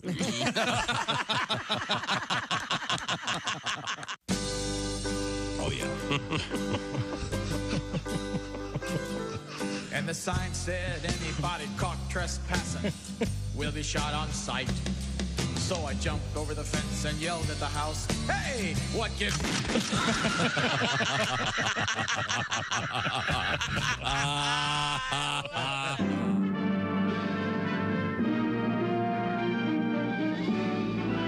Spanning the globe to bring you the constant variety of curvy cleavage on display. The thrill of victory and the agony of defeat. Don't touch those. Sorry. The human drama of curvy cleavage on display. This is The Bob and Tom Show. Festival. Hey, welcome back to the Bob and Tom Show. Kristi Lee at the news desk. Hello. There's Pat Godwin in the performance room. Hey, chick. Hey, there's Willie Griswold. Yo, yo. That's him. There's Josh Arnold. Hi. He's at the I Hate Steven Singer sidekick chair. There's Ace Cosby. Howdy. I'm Chick McGee, and here's Tom Griswold. Thank you very much. Now, we are going to hook up with our friend, comedian Al Jackson. There he is. Oh, for the love of God. Yes. He's the man in yellow. The shirt matches his hat. And what's wrong with you? You're in your studio, right? I'm in my studio. It's an ever-going work in progress. I built this with my hands, and it looks like it. I look like a stepdad that went crazy in the garage, and his wife is just like, leave him out there. He likes to yell at things. There's a lot of metals. Things are falling, but things are good things. And I just got texted a picture of myself as a woman. Yes. So the morning has begun. You are hot as a woman. Did you see everybody as a woman there? Did you notice how hot Jack, I've seen everybody as a woman for a long time. Now, once again, this all started with someone took the NFL quarterbacks and through AI, so what they might look like as ladies. And then we did it and did a gender swap. So there's a version of Kristi as a man that looks, oddly enough, just like her nephew. Yeah. We did everybody else. We did you, Al. And I think, Al, you are what's the term I'm looking for? Foxy? Is that still That is going? the only word you can use to describe me. First of all, my father, the late, great Otha Jackson, that was how he described women. You know who he always said? He used to think Sarah Palin was a fox. He used to say, Sarah Palin, that woman's a fox. No kidding. Yeah. I think Sarah Palin did it for a lot of guys because she had that, in her, when she was really out there the first time, she had that MILF look. That your hottest, like she looked like a strict principal at a school, but you could tell she was hot, but she was also mean, and I think that turns people on too. I was one of them. Like the yeah. power thing. Really? I was a fan. Oh yeah. Oh yeah. She had the glasses. The glasses. Yeah. Looked bright. Well. And you know what, Tom? What was different about her glasses is they weren't for affect. You know how like when those thick black framed glasses came out, and every model is like, oh, I'm a nerd now. Yeah. I play with Legos. It's like you're 9.5. Get out. Like glasses don't work on them, but like when you really need glasses and they're hot, but you're not trying to be, it just makes you look like a lawyer that just is stressed. So you have that mean lawyer sex where both of you guys' breath smells like black coffee, like that kind of sex, like you need that. One of the top selling porno movies of that year was something called Nailin' Palin, where they found a look-alike. Really? Look-alike, yeah. That could either be a porn Lisa or a Ann. political strategy to take her down. Did they do that? As much as I hate politics, do they do that for like all the people they running? tend to kidding. they'll have stuff like that, yeah. But you would only have a market for it if there were people that were attracted to them and wanted to see them in a sexual situation. Like, I don't think there's anything like that for Kamala Harris. I don't think people think about her at all. But I think she's attractive too. Yeah, I think she's very pretty. I think she's yes, but there's not I think she's a perfect example of she's not unattractive at all. She's very pretty. But there is something that human beings cannot explain where some people just have it, where they have a sexual energy to them. Yep. And I can't call it. I don't get it. But they're just some people, even if they're not the most, it's interesting because you don't see a lot of guys say, who I think is the hottest woman, whoever won Miss Universe 2 years ago. Like those women are extremely gorgeous and beautiful, but there's like this one other thing that you need where somebody goes, I would trade half my life for one night with them. They're you just got to have it. I don't know what it is. Just sexy, that like Jeb Bush factor, just like he's just got going on. Who would you guys who would you say is one of those people that's not super like conventionally attractive, but everybody just thinks that they're sexually. This isn't everybody, Al, but people get really surprised when I talk about how sexy I think Rachel Ray is. She's like in my top 3. Oh, the cooking show, she's very sexy. I think there's something about her that just exudes. And Bat and Ace are howling with laughter. Yeah, I know it. Yeah. She has plates of food. She can make food for her. I get it. I get it. You know who I thought was hot, Tom, was that if you want to go cooking, if you want to bring up cooking booze, I liked that older redheaded woman, the barefoot contestant. She used to cook in that cabin. Yeah. She'd be like, boys will be home soon, so I made some grits with sugar in them. You're talking about Ree Drummond, the pioneer woman. Yes. I'm a big fan of hers, too. I thought you'd be a Paula Dean fan, Al. He was, and then all of a sudden he wasn't. I don't know what happened. That's weird. He was like way on board, and then one day he just decided he was. Whatever happened? What's up with that? There's another category there. Yeah, I know there are a couple of like attractive races. That's hilarious. I was trying to be more category. Mel Gibson. We'll start with Mel Gibson. I was trying to be much more delicate.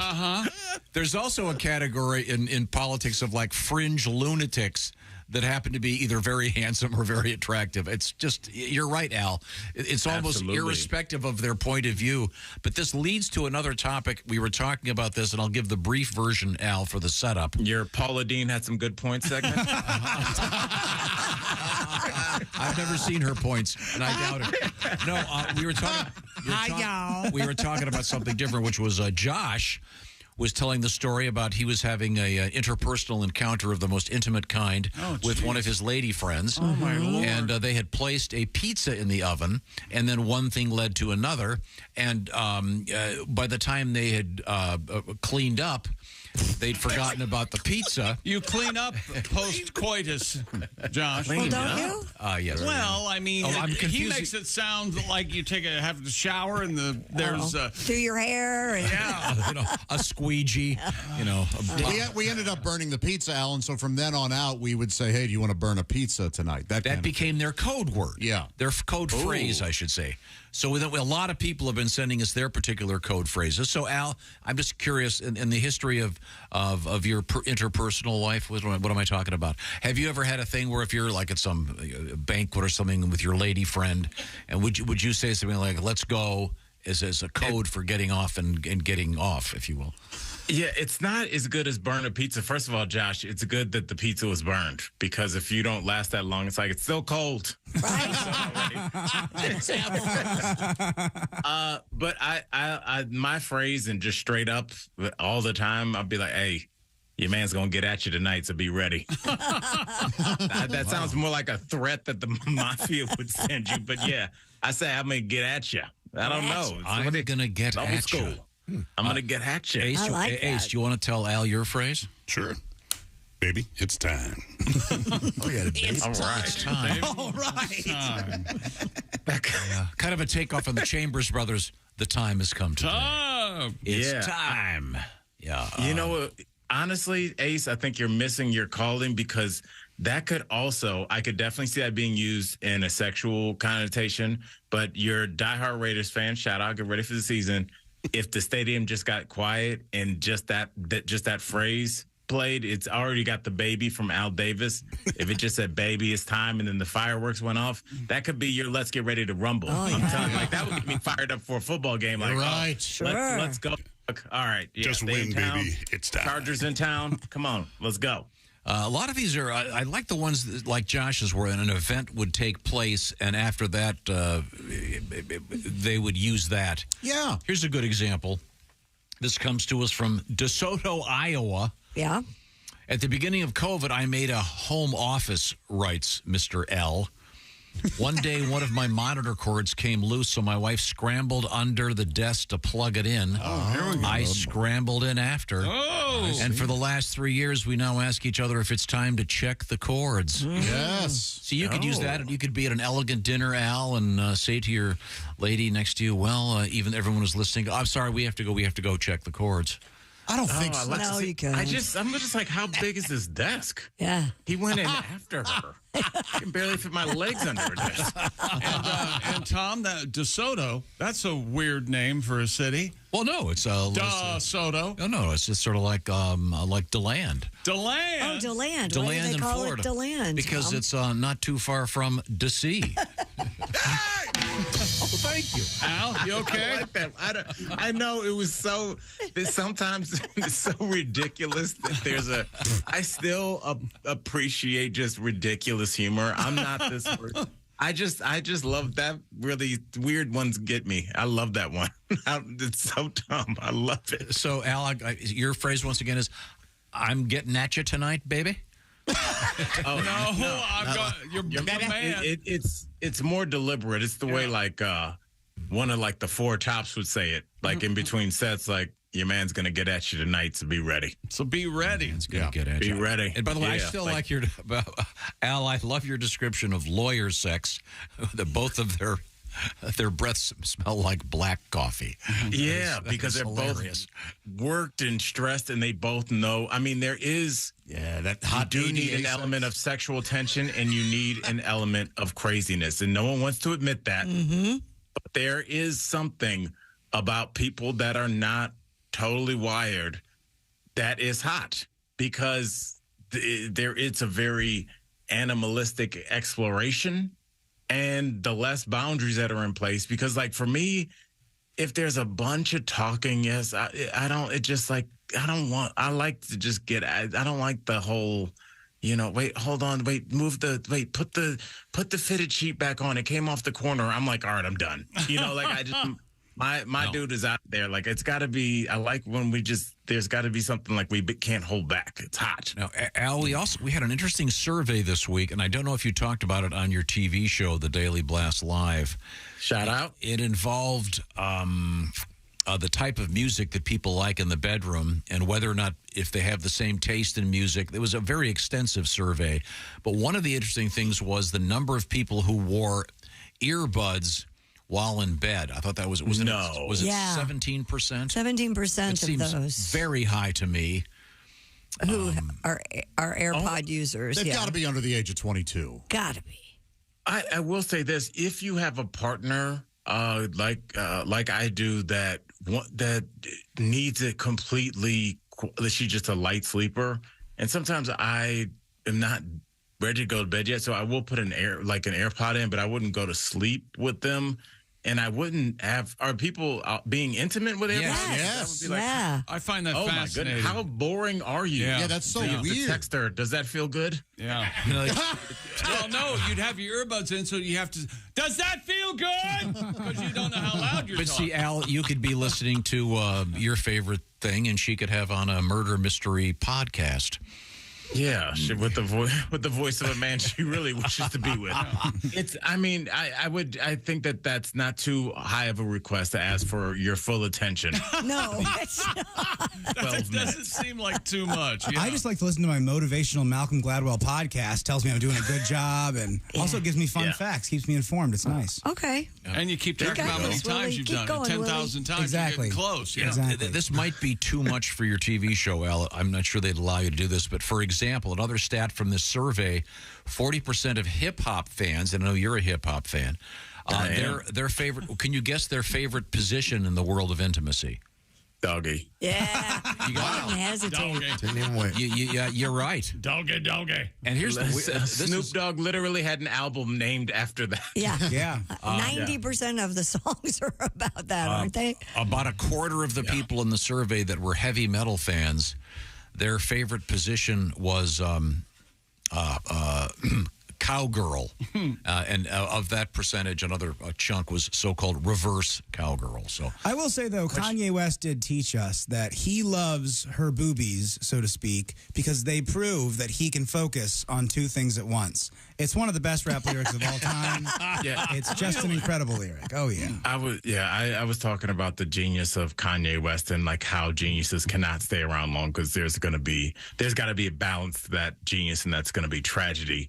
But yeah, he did provide us with some of the greatest lines ever. As for reverse cowgirl, I'll say I don't get that, because depending on how you're equipped, it might not work for you, and like depending on angles, I'll leave it at that. And then like you're just looking at her back like you're her trainer or something. I don't. If you're looking at her back, you just lower those eyes a little bit. Good stuff there. You're doing it wrong. You know, like you're. Who said there's good stuff there? I said, Yeah. All right. You know, and it's if there's a tattoo back there, Kristi Lee, I'm out, because I have ADHD, and I'll be like, why would she get a pelican? And now my head is good. Now I'm lost. Yeah, but did you know that's the number one position to break your, if you will? Yes. Yeah. Oh goodness. First of all, I had a friend, I can say this. She's a friend of mine that's going way back.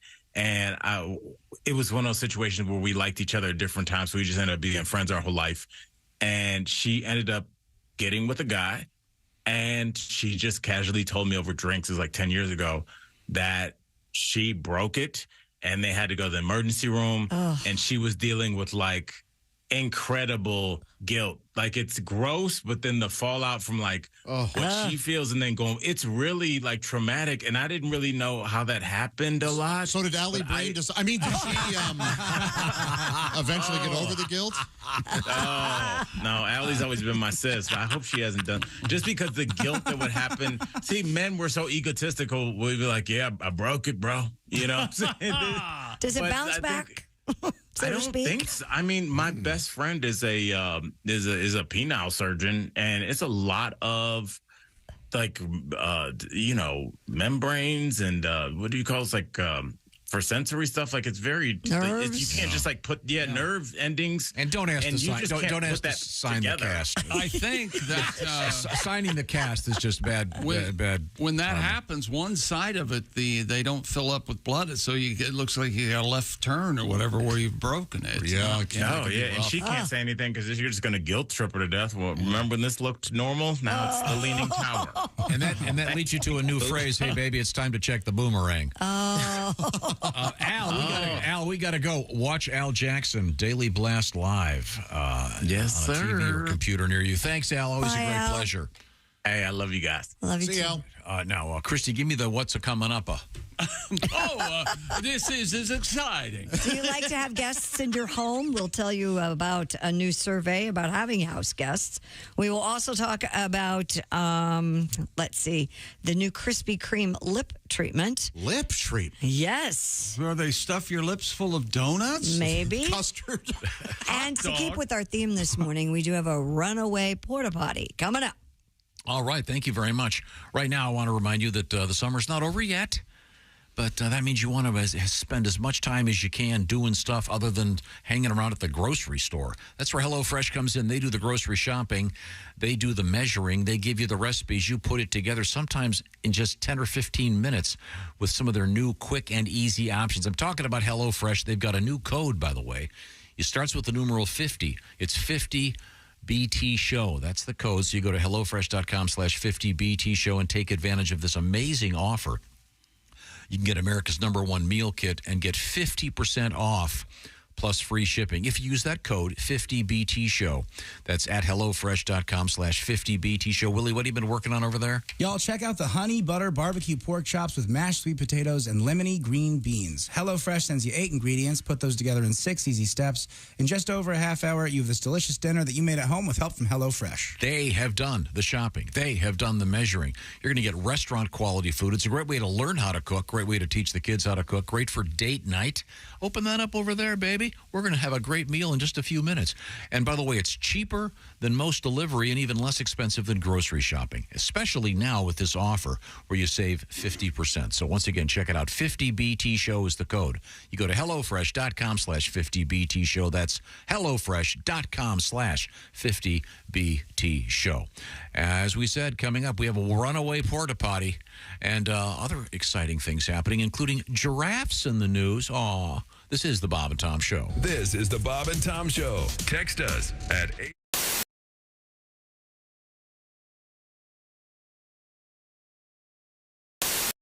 Yeah, Okay, can you introduce Carl? Yeah, I'm Graber. Yay! And that's our bass player right over there. That's Carl. I am Carl. Yay! That leaves, of course, our drummer. And I am Barry. Hello, Barry. It's so nice to see all of you again. Hi, Barry. We've been on a tour of the world for the last 15 years. Wow. Well, that would explain. Now, how far have you gotten? Well, we hit Lancaster, we hit Ocean. Did you get That was 98, intercourse? Right? And let's see, then in 99, we took must have been over I the see. Greenville High. It's the Electric Amish, and Then in 2000. Okay, All right. We don't need the whole world. We have a limited amount of time here. No. You asked. Don't leave anything out. So, fellas, I know you've got a couple tunes for us.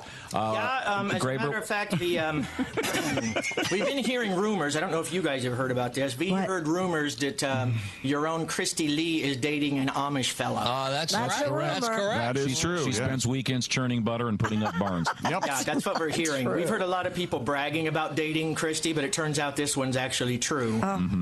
He used to live up around us, and we heard the rumors, found out it's true, so we wrote a little song about the situation. Oh boy. With Brother Daniel. Love to hear this. People. Are you ready? All set, Graber. 1, 2, 3, 4.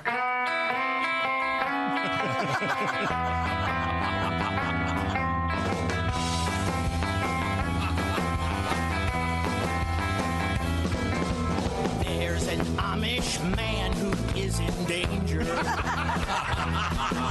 He met a heathen blonde but couldn't change her. Her name is Kristi Lee.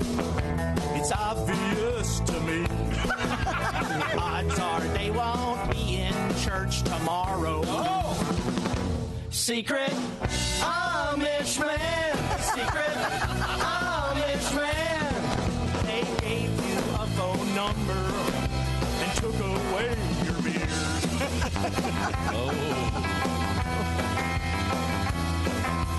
They all told him don't date fancy ladies.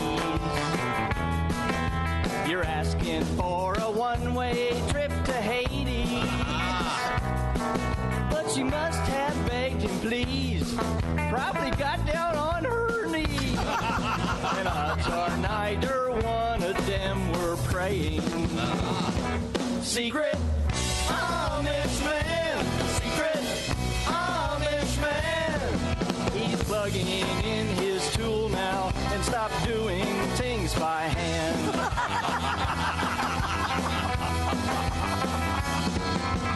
Making maple syrup on a Sunday. Then reading news with Bob and Tom the next day. She's straddling both worlds. She's a half-cocked Amish girl. Kristi Lee keeps begging for it both ways. Kristi's Amish man. Kristi's Amish man. He's filling up her pie hole. She's polishing his wood. Oh my God. Well, there you go. That didn't Kristi's Amish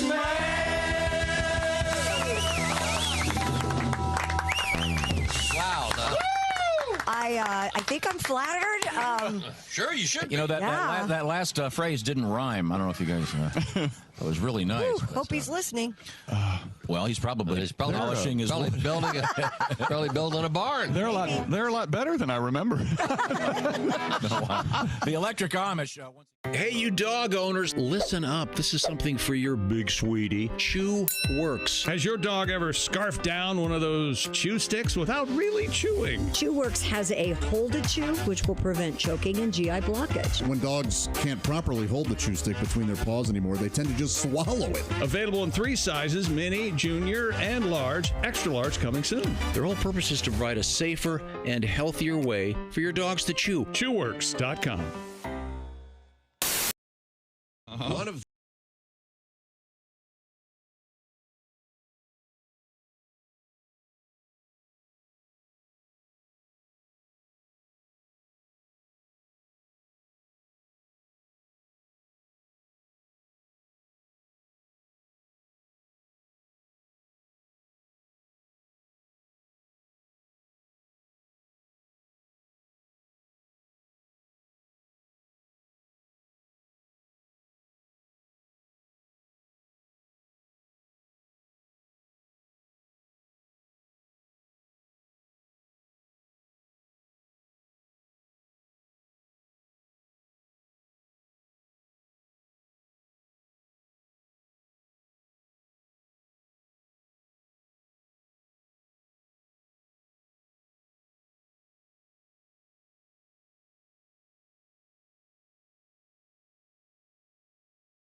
Tossing the towel to you? Sure. That deserves a thank you. Thanks, buddy.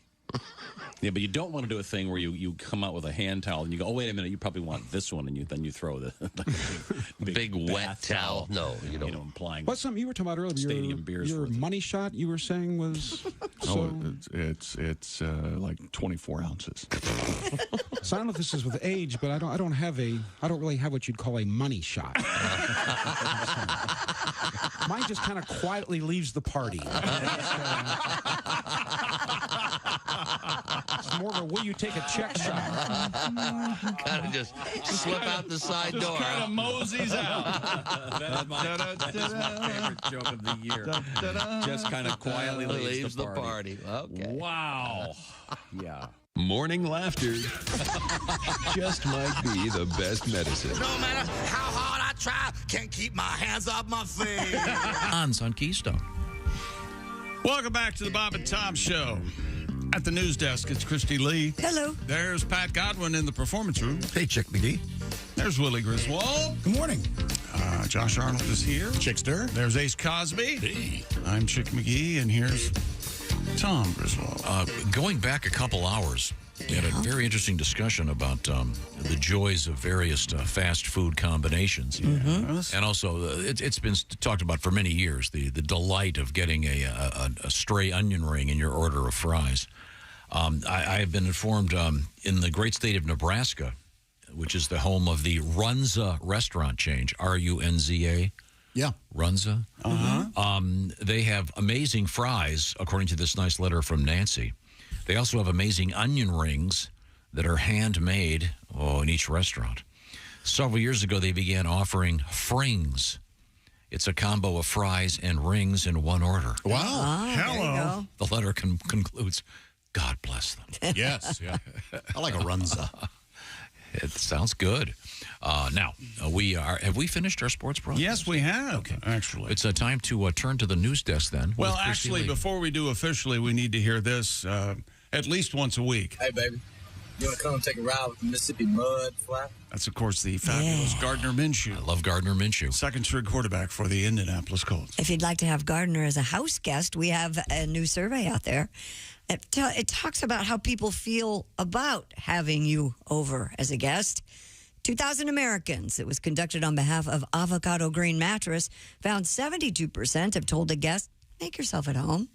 91% regretted it afterward. Some of the reasons given for respondents' regrets included guests expecting more meals than planned, overstaying their welcome, and making a mess. So you're a guest in someone's house. Do you expect them to clean or to cook for you? Yeah. Yeah, absolutely. What? Yes. Wait a minute. Really? When you stay, if somebody says, "Hey, come stay with us for the weekend," you don't expect. Oh, I see. Yeah, meals? of course. Yeah, I guess so. But you help. Meals are Yeah, of course. Or you suggest, hey, would you want to go out for breakfast today? Or I'll make, or I'll bring this. I always, like when I go to my brother's at the Lake of the Ozarks, I always bring food, and yeah. I was at this guy's house. He said, hey, look, make yourself at home. So I sold it. Hey, I don't like this place. I'm going to get rid of it. I hate staying at other people's houses. I'm not a fan of it either. I always feel like I'm in the way, or It depends, yeah. it's awkward. Well, that's only because you're in the way. Okay. Okay. Fair enough. It's just weird.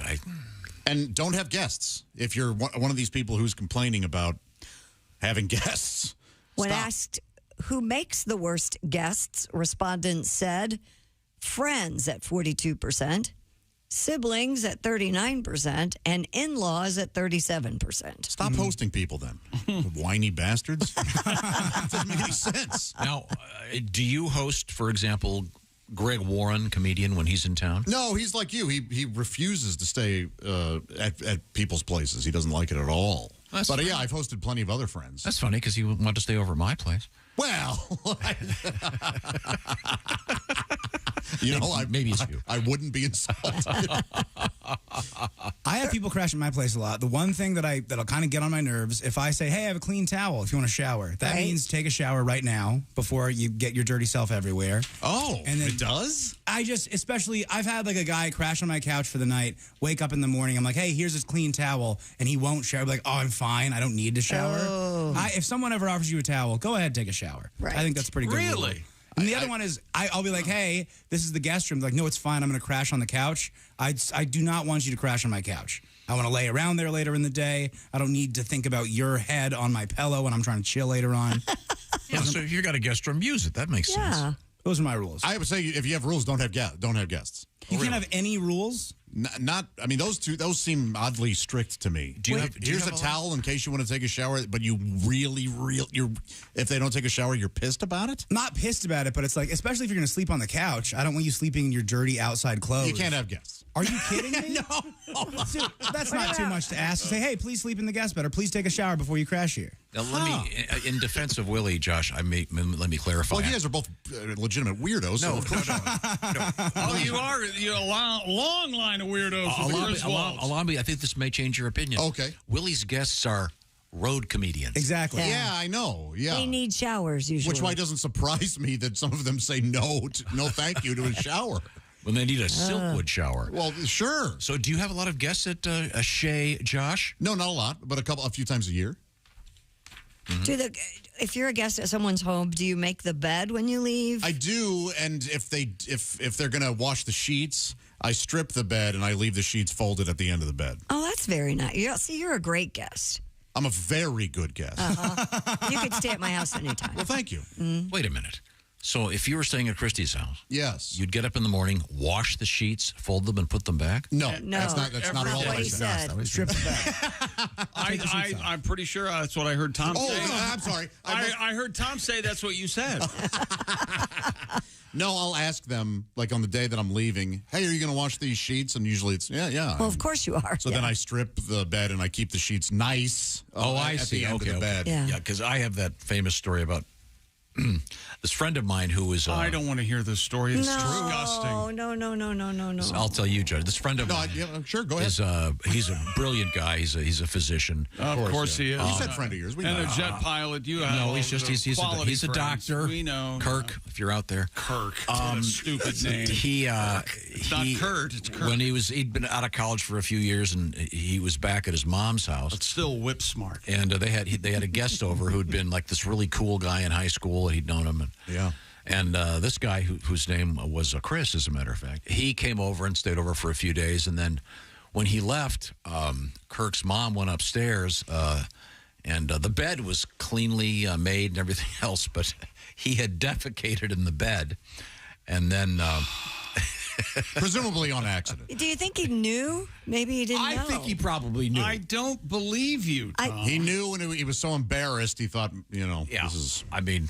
This is bad. This is really bad. You know what? I won't say anything. Maybe they won't know. I know. Punchline, he's now the Reverend Chris, by the way.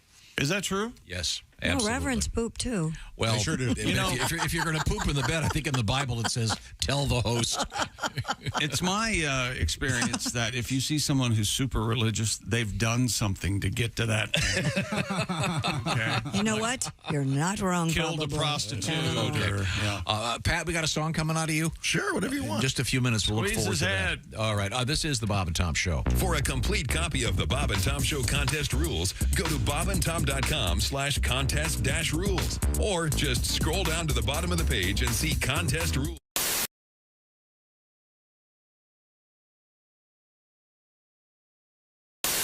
I am going to exit the studio with the Whiz-O-meter. And we have the crew standing by. Chick, are you going to come and follow me? Yes. Okay. This would be wonderful. And do you want to explain what the Whiz-O-meter is, Kristi? Yes, it's a small device that you hook to a urinal, and men, of course, urinate into the device, and it reads out a velocity, I guess, would be the correct term. It's like Are you there, Tom? Can you hear us now? Can you hear me? Oh, yeah, we hear you loud and clear. Can you hear me? I hear you also, Chick. So you guys are moving down to the men's room. I'll tell you something. Like a radar camera gun. crew member is dressed in a rain. I see he's in a poncho, and you know, you take every precaution because these guys, you don't know where it's going to go. Yeah. Names. I hope you don't get that bifurcated thing, you know. We have set up the Wizometer. Kristi, it's kind of like a radar gun for urination. Kind Exactly, of, but they don't yes. use radar. No. Okay, is It anybody uses in a little wheel that you Yeah. spin We're like going a in a hamster. minute. We're going in. You two are gonna. Are you two gonna whiz together at the same time? No. Tom is at the I'm at the urinal. Where's Chick? Do you have the tester? Should we test it one time first? I have a squirter bottle with water in it. Yeah. And I'm going to squirt. This is a really heavy squirter. I don't think any human being could do.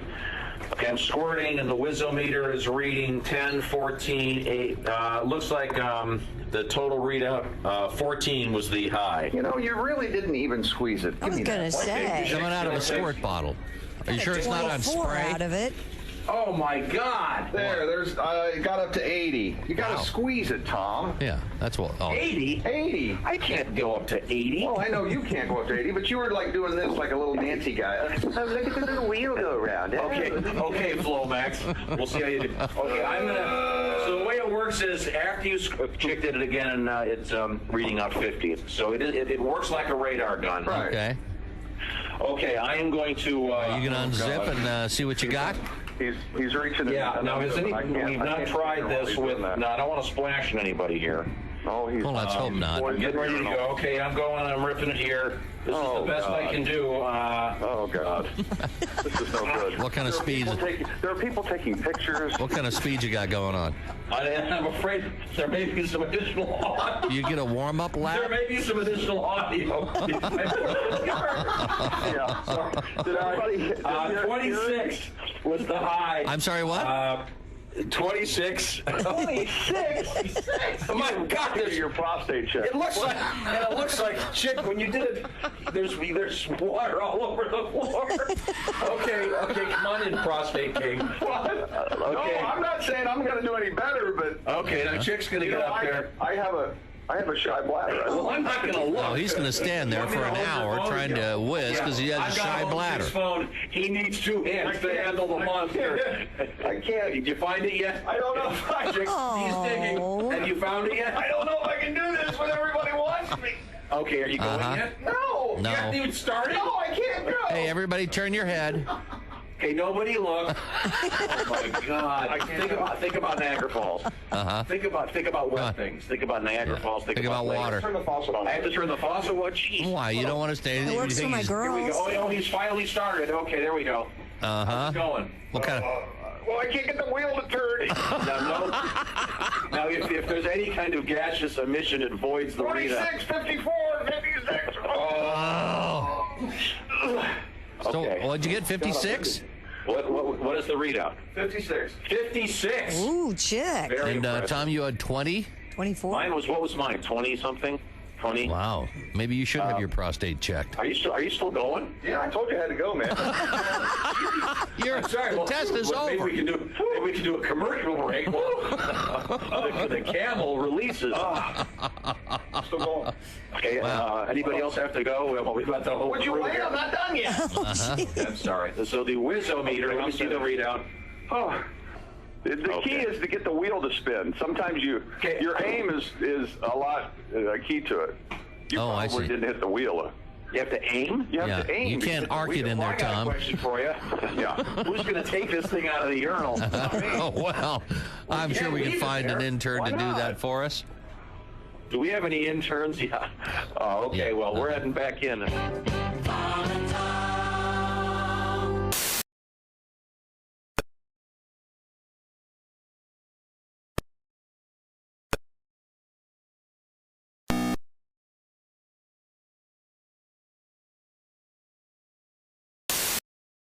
I think I don't understand. Hooters has food to go. Who the hell's that for? Hi, everybody. This is Mark Sweeney, and you're listening to Bob and Tom Radio. Comedian Dan Cummins is here with us. Now, did your kids all go through the question, why? Why? Oh, why? yeah, absolutely. Oh, he never, for a year, it's been a nonstop barrage of questions. And it's a question and it's the opposite. Why are we going to the park? Well, because it'd be fun to go to the park. No. You know why? You know your answer? Because I said so. I found myself saying that. I'm like, I'm not going to say that. And now I'm like, because Daddy said so. That's why we're going there. And they're the worst know-it-alls because their knowledge base is almost zero. Like he doesn't know anything. And he questions everything. Like I'll be reading him everything's a challenge. Just like, and then the jaguar walked through the forest. That's a tiger. No, it says jaguar. Nope, it's a tiger. Yeah, they're like, you're wrong. And I'm like, okay, let's play a little game.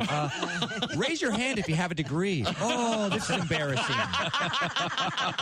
I graduated on the dean's list. You can't wipe your own butt. That's a jaguar. This is a winner. Next story. Why do you have to get drunk to be an ass? Why do you have to get tight before you get loose? Why do you need a double before you get into trouble? Can't you get into trouble without an excuse? You want to get up and get out and get free and get crazy. But why do you have to start by getting stoned? Because, Pat, you don't have to get drunk to be an ass.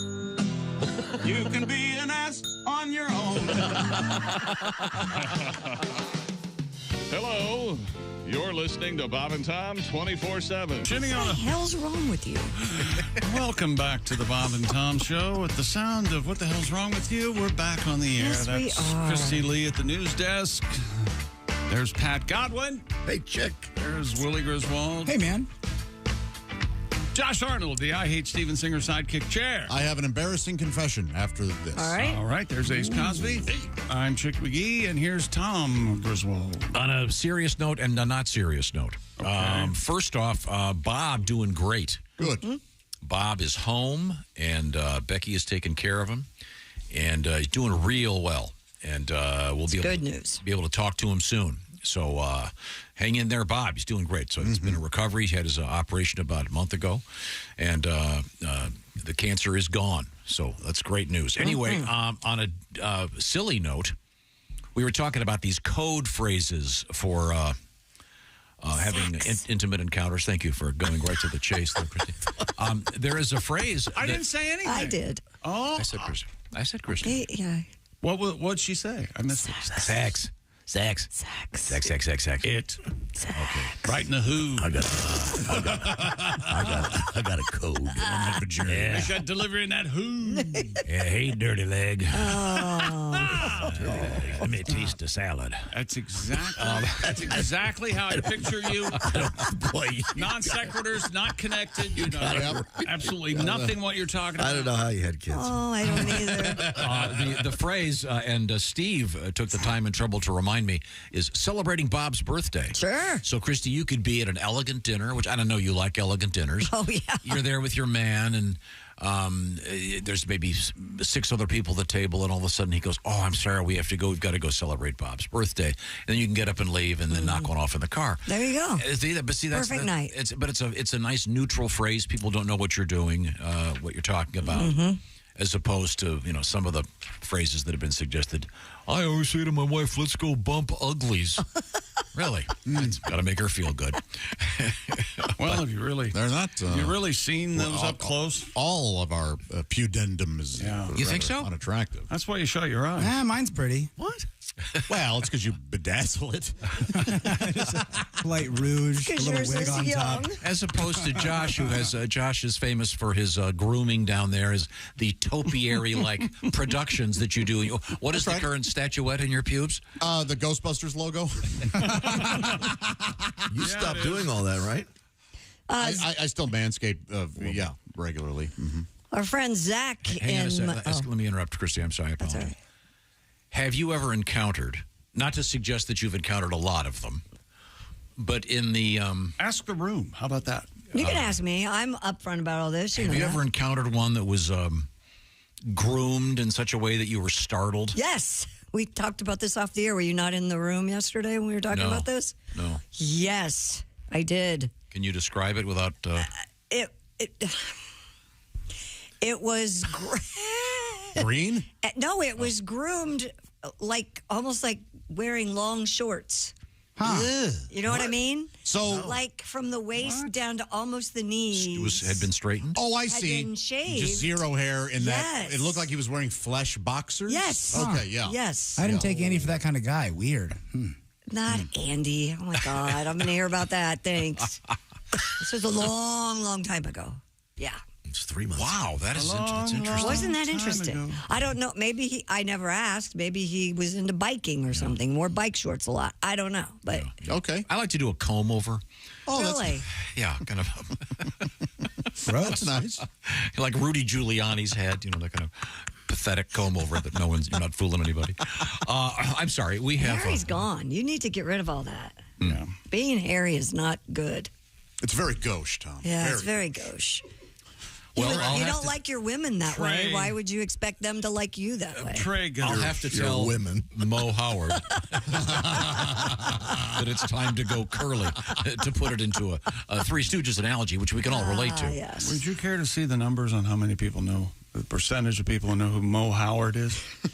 Well, and those that don't, I feel sorry for. Well, I do too. If you've never seen the episode of the Three Stooges where Curly is singing opera while they're putting the tone arm on, I can't imagine that is so funny. Stupider. I even know the melody. Right? Yes. Right. Oh, may I tell you guys a story? That You may. Yesterday, I was at the grocery store. Yes, with my forklift. Were you buying potatoes? Guys. Potatoes. Oh, no, it's not that story. Go ahead, Josh. I was heading out to my car with my shopping cart. Did your car get a flat? And it was about... you mean shopping carts, yes. Thank you for that. Stop, you guys. It wasn't too hot. It was like maybe 78, something like that out. It was kind of nice out. And when was that? It was like 2 or 3 days ago. It wasn't as bad as you might think. It's really hot now, though. I know. The reason I'm bringing that up is because I looked over and the car that was parked there the window was down and there was a dog in the back seat. So what I'm trying to say is it wasn't dangerously hot for the dog to be back there. And I can only see the silhouette of the dog. And so I load my car up. And then I put the cart back in to the cart corral. Place. Thank you. And I look over into the open window. I go, "What are you doing in there? What are you doing in there?" And I got a little closer, and it was not a dog. It was an old man in a fuzzy hat. Now, did you regret having your pants half down then? I'm waiting for No, it's embarrassing enough. And then you say something like that and ruin the whole story. Sorry. I didn't see that coming. That's just the kind of thing that I would have done. I did not see that. And the guy looked at me like I was an absolute maniac, as he should have. And he said, "I'm waiting for my son to come back." An old man in a fuzzy hat. Yes. The only thing that would have made that better if he, I'm fine. Yeah. And he just goes, "Hello there, young man. And aren't you cute too, young man?" That would have been funnier if he went boop, boop, boop, boop. Yes. Did you scare him? He was somewhat alarmed. And I just kind of laughed. Can you recreate the exact way you said it? Yes. As I was walking to, because I wanted to get a look at the dog or whatever. You got to get a look at it. What are you doing in there? What are you doing in there? Was a window partially rolled down? Could he hear you at all? Yeah, it was all the way. It was all the way down. Even better. And he was sitting in the center of the back seat. Oh, that's weird. So but the silhouette with his hat bill, it looked like the muzzle of a dog. Who's wearing a fuzzy hat in the summer? It was very fuzzy and it was very long. I get cold. It was a silly hat. Yeah. But why do old people get so cold? I don't get it. You know what? You know what's funny is that he's going to go to his son or whoever's driving him. And he's going to go, this guy just walked up and he used a dog voice. It was and no one's going to believe him. Right. Yeah, Grandpa's dimension's back. He thinks that he's seeing people talking to him in dog voices in the parking lot. It's really sad. Did you laugh all the way home? Yeah. They're like, that guy must have. Who knows? Weren't you embarrassed? Like I was embarrassed. What did you do in there? Did you say, wanted to look at me like, why are you talking to me? Like I'm a veteran of World War II. I'm more of a man than you'll ever be. Who the hell do you think you are? Yeah. Oh, that's great. Yeah. oh my God. But I kind of laughed and went off and said, sorry. I just got my car and left. The only thing close to that recently, I bless your heart. I was at a place. It was a place where they make coffee. A kind of a mom and pop place. Yeah. It was a place where they make it was a coffee house, but it wasn't a shop. Starbucks. You know, it was a. Yeah. And the lady in front of me started using a lot of Spanish words for the barista. and then he just got our coffee. And I get up there, and the guy looks at me, and he goes, I don't know what the hell she's doing. I don't speak a word of Spanish.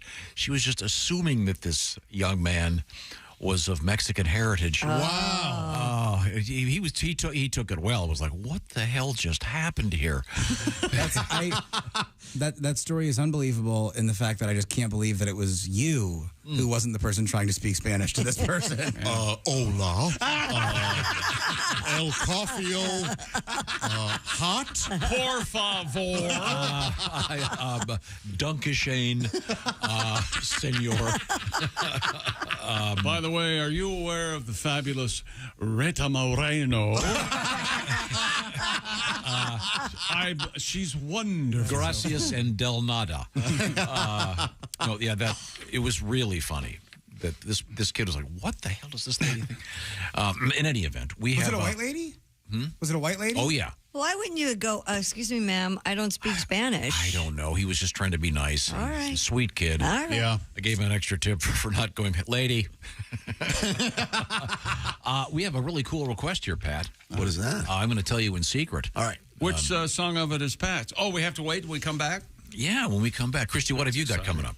Well, we still have our 84-year-old woman who wants to get 1,000 skydives in. Before How old is she? How old is she? She's a little curled up sweetie. Look at all your blue hair blowing in the wind as the ground approaches. You need to jump out of a plane. Oh, that's going to hurt if that chute doesn't open. Yeah. And then the parachute would be a problem, too. Wasn't there a story a couple years ago about a German Shepherd jumping out of an airplane with a guy? No, that's a joke. Oh, what is the joke? The blind guy jumps out and the dog is barking. Yeah, what are you doing? What the hell's wrong? A story. You don't know the difference between a joke and reality. No, there's a guy. There's a skydiver who dives. He does dives with his dog strapped to him. That's a real story. I remember that. What? Wow. You're just... I don't remember. I heard it on Wait over the weekend. It's 100%. Okay, that's probably where he heard it, too. Very good, very good. All right. Let's see. Right now, I want to talk about diamonds. I want to talk about real diamonds. You mean diamonds? Diamonds, as opposed to the so-called lab-grown diamonds. No. Steven Singer, he'll give you one of those with a purchase. I'll tell you what I'm talking about right now. Steven's a big fan of what we call real, natural, earth-born diamonds. So grab maybe an engagement ring from Steven Singer Jewelers, and you'll find out, wow, this is a beautiful diamond. It's a real diamond, not lab-grown. And Steven's, he'd like you to get the real thing. And remember, with Steven Singer Jewelers, you get a real diamond. If you want to upgrade that, say those earrings, you want to upgrade them in a year, you get the full value back so you can keep moving on up in the world. So the man-made diamonds, no thank you. No. Other jewelers can look you in the eye and sell you one of those for $1,000. Stephen won't do it. That's why he's giving away a free one with a purchase, because he doesn't believe in the lab-grown diamond. Find out what I'm talking about by going to IHateStevenSinger.com. Get all the details. That's IHateStevenSinger.com. And it's more than diamonds, by the way. Lots of other stuff there. And it's like I say, this is maybe back to school time. How about a nice back to school bracelet for somebody? Well, that'd be really nice. Anyways, the whole point is real, natural, earth-born diamonds from Steven Singer Jewelers. Get the details. IHateStevenSinger.com. Coming up, a song from Pat Godwin and a lady plummeting out of an airplane over and over and over again. How many feet per second is it that you keep going? A lot. Okay. 32 feet per second. The ground's getting real close. Yeah. Okay. This is the Bob and Tom Show. Hey, this is Frank Caliendo.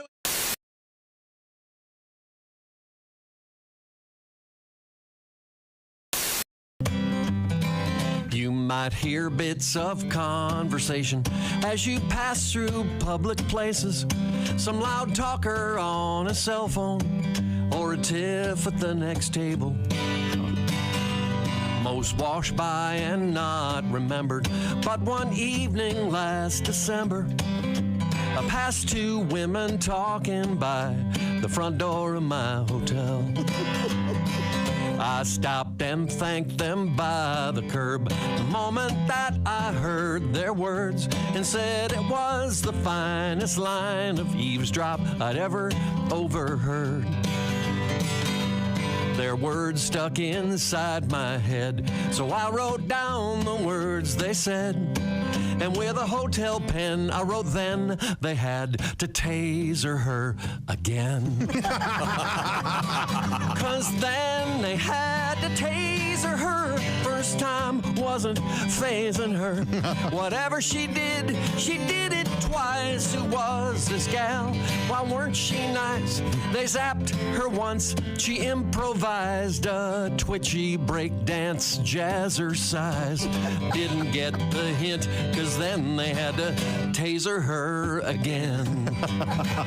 These swirling words did not relent, speculating about this incident, and it's gonna drive me crazy, wondering what went wrong.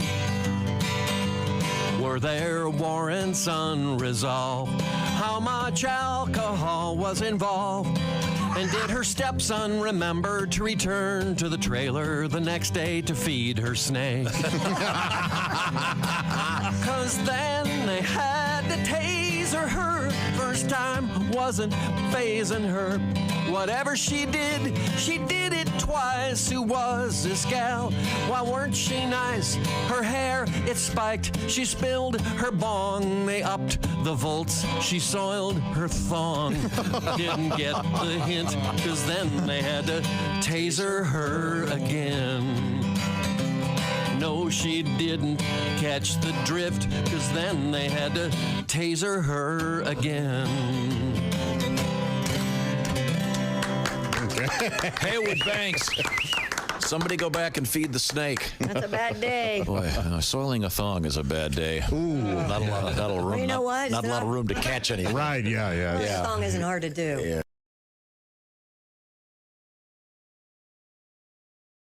Hey, you dog owners, listen up. This is something for your big sweetie. Chew Works. Has your dog ever scarfed down one of those chew sticks without really chewing? Chew Works has a hold it chew, which will prevent choking and GI blockage. When dogs can't properly hold the chew stick between their paws anymore, they tend to just swallow it. Available in 3 sizes, mini, junior, and large. Extra large coming soon. Their whole purpose is to provide a safer and healthier way for your dogs to chew. Chewworks.com.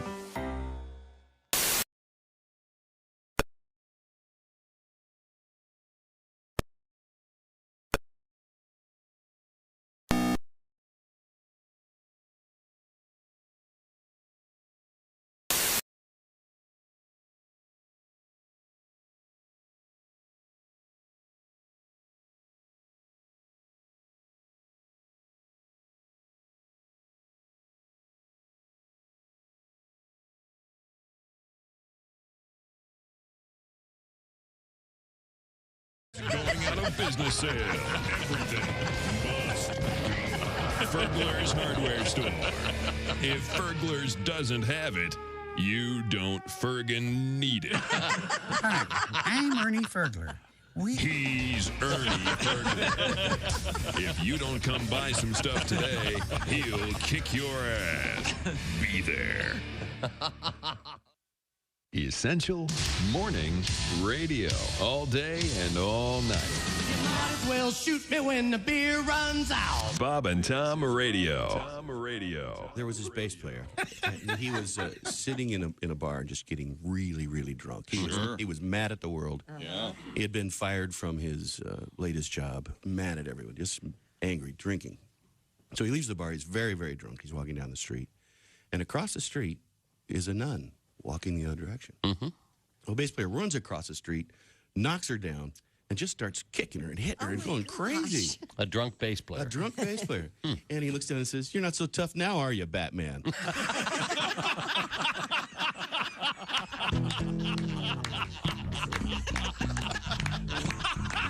This is why we get mail.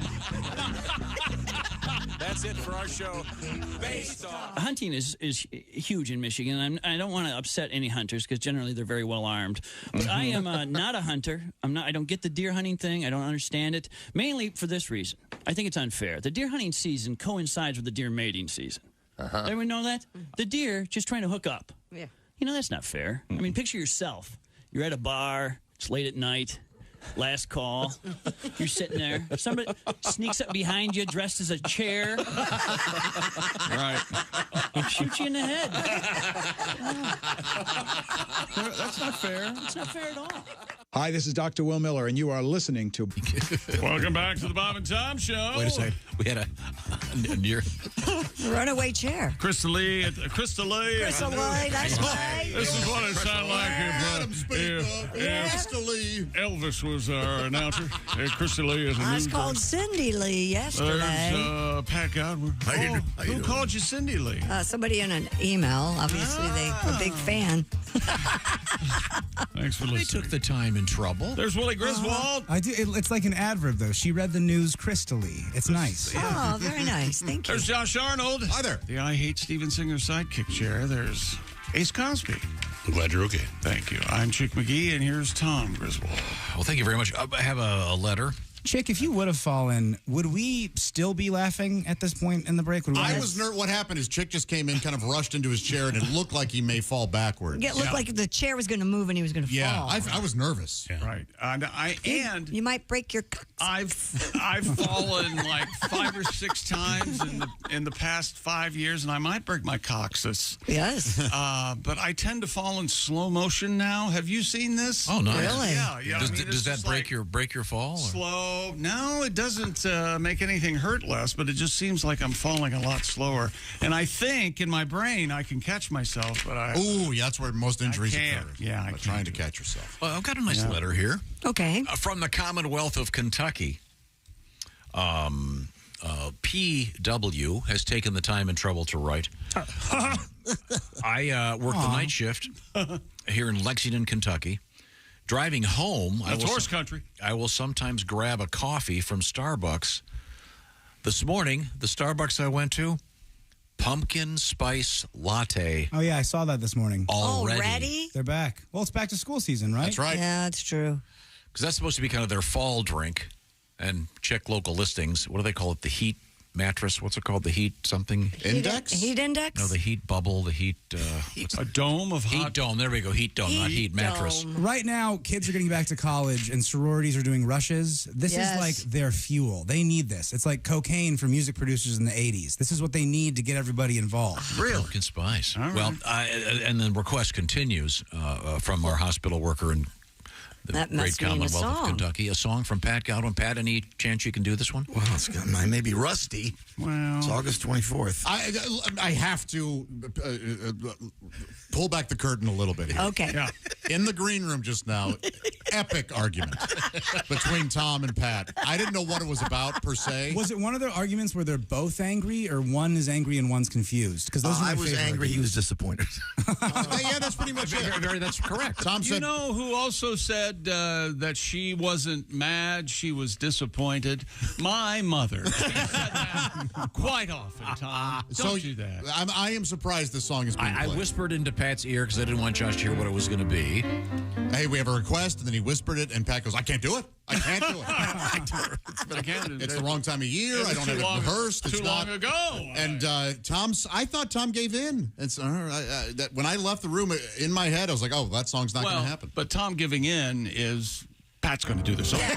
Exactly. So I'm proud of you, Pat, for doing it. Pat has not played it in a while, but he says you found No, the he didn't. chord He chart. said he can't play it, and you're making it. No, let's give it. If it derails Pat, it'll be fine. All right. July's got the sunshine. April's got the showers. January's got the snow, and May brings all the flowers. November's got the twakey. December's got Christ.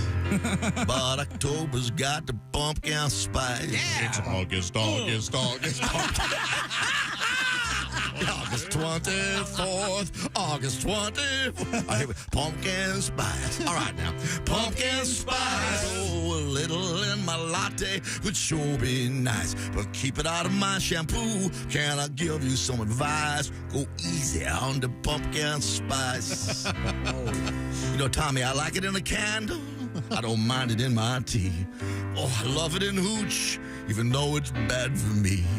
Going out of my gourd, headed to rehab at Betty Ford, because I'm drinking whiskey with the pumpkin spice. I'm addicted to this stuff. Pumpkin spice, pumpkin spice. Put it in your Metamucil, make your dookie smell nice. Don't put it in your douche. Guess no one wants to smooch. Our cooch smells like pumpkin spice. Speak for yourself. Pumpkin spice, yeah, pumpkin spice. Leave it out of my Doritos and my pizza slice. For you freaks who want a blumpkin, try it with a splash of pumpkin.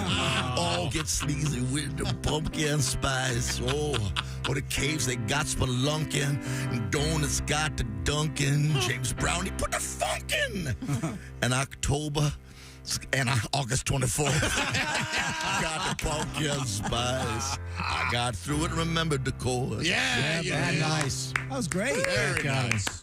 That Metamucil line, I don't know if it's new or I forgot it. I screamed. I genuinely loved it. That's new, actually, yeah. I try to add a little every time so you guys can all enjoy it.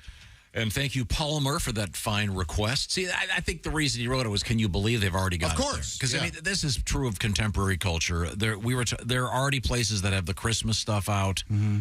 I mean, come on. You know what I can't wait for? I can't wait for, in a week, it's going to be cold one day.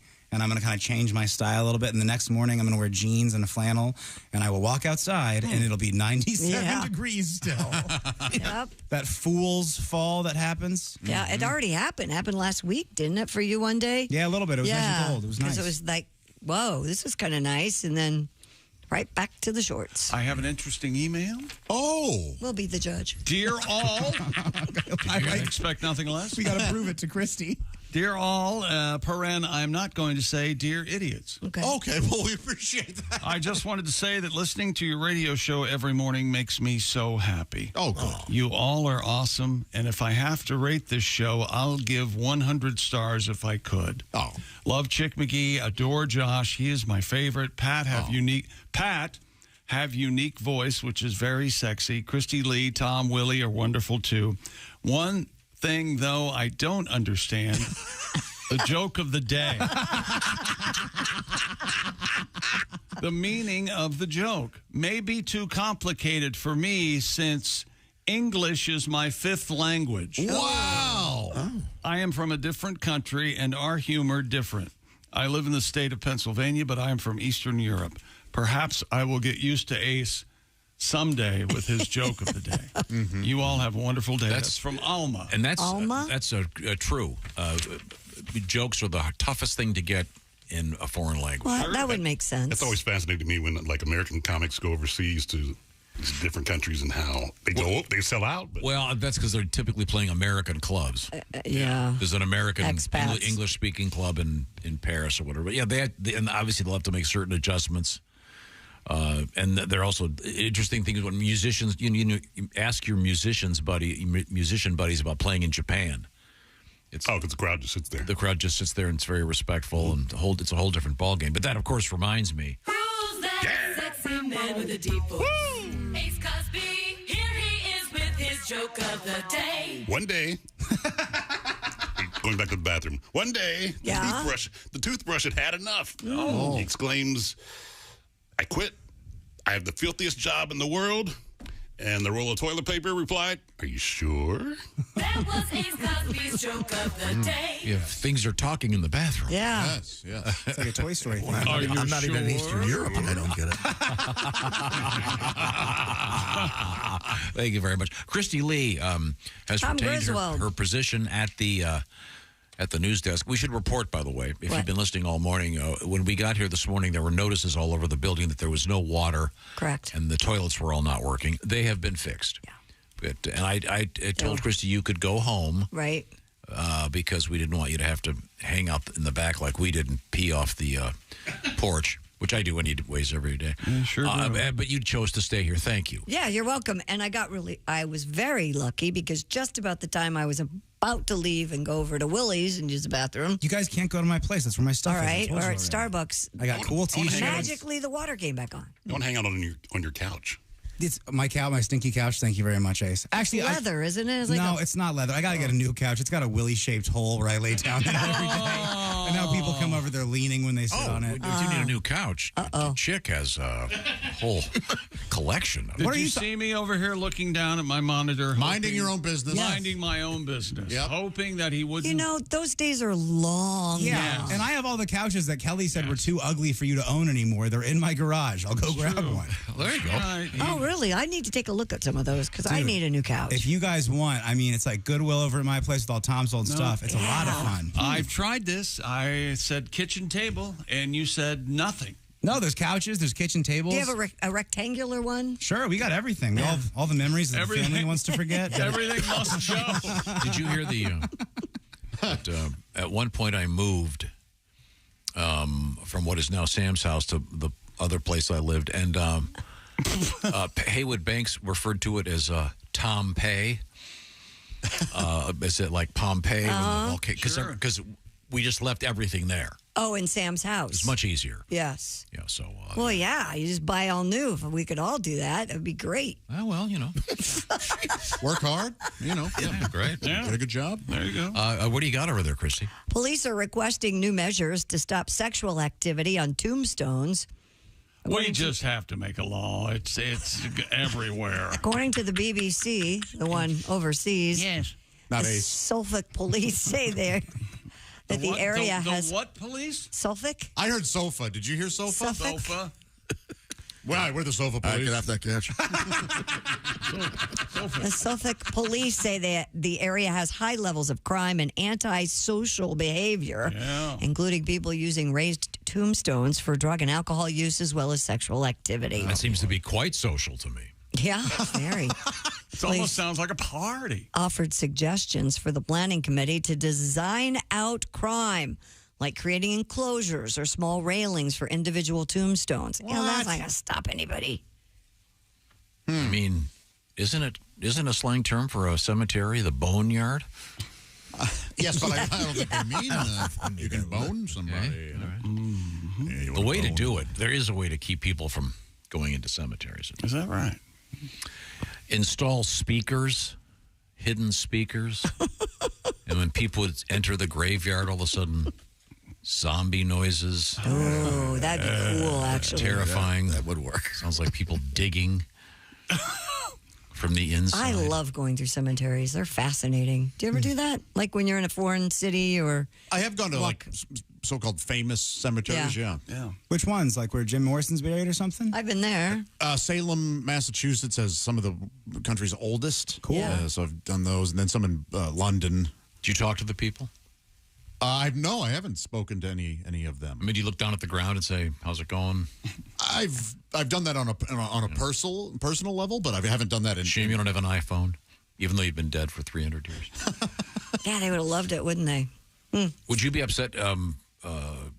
Should you be buried in a traditional grave?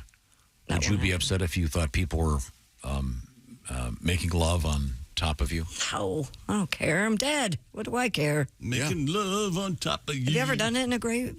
Oh, boy. I've not. No, I don't really have much interest in doing that. Okay. Yeah, I'm fine with them doing it on top of me. When I'm on top, I get too sweaty, so it'd probably just be easier that way. Yeah, you're on top. Now, so the authorities they're going to fence off each individual grave? They're That seems talking like about a waste of money. Doesn't it? There's no way that many people are doing this. I know. No, it's a waste of money. Graveyards. Build an apartment on top of that thing. My goodness. Come on. Let's get some retail space in here. I want to go to Panera Bread. That's right. Where's the Starbucks? Hello? Well, they don't want people having sex on the tombstones. Of course, but they're afraid it might lead to dancing, and then got people dancing. That old nugget. dancing on graves. A little reverse. Are you going to have like the Griswold family plot where you have one of those big mausoleum-y things? Yes. And all and the... what I really hate is when you're in a graveyard, it'll say, Thomas Y. Jenkins, and then it's got the dates, and he died in 2017. Then it's got the wife's name. Yeah, and it's just the dash. Yeah, but they have to do that. I mean, if they're going Why? to share it, she's not dead yet. Mm-hmm. What if she remarries? Then what happens? That happened to my mom. She's on her ex-husband's grave. One shouldn't remarry. You guys know I'm totally against that. So have they talked about that? I mean, I don't know. That's a good question. I mean, Kristi, if that were the case, you could potentially be on 3 graves with 1 to go. Yeah. So you've got that going for you. Would it be in poor taste?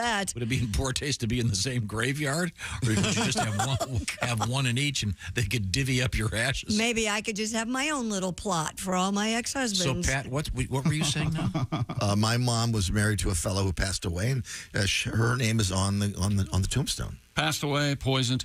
The thing is, that he's just as dead.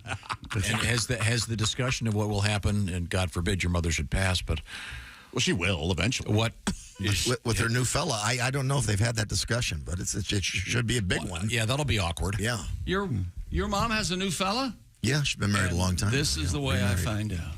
She's been married forever. Well, 25 years or so. Well, you were corresponding with her, trying to. Yeah, you'd think she'd stop sexting you. If that's what you want to call it. I gave her the old corresponding. You were sexting another woman while you're sexting my grandmother? Yep. What is wrong with you? I get around, pal. Speaking of old women, an 84-year-old woman in Colorado is over halfway to her goal of completing 1,000 skydives. Wow. CBS Colorado reports Kim Knorr first tried skydiving in 1959. Oh, yeah, the soup baron. When she was 20 years old. K-N-O-R. K-N-O-R. Skydiving even brought her and her husband together, but when he had a bad accident testing parachutes...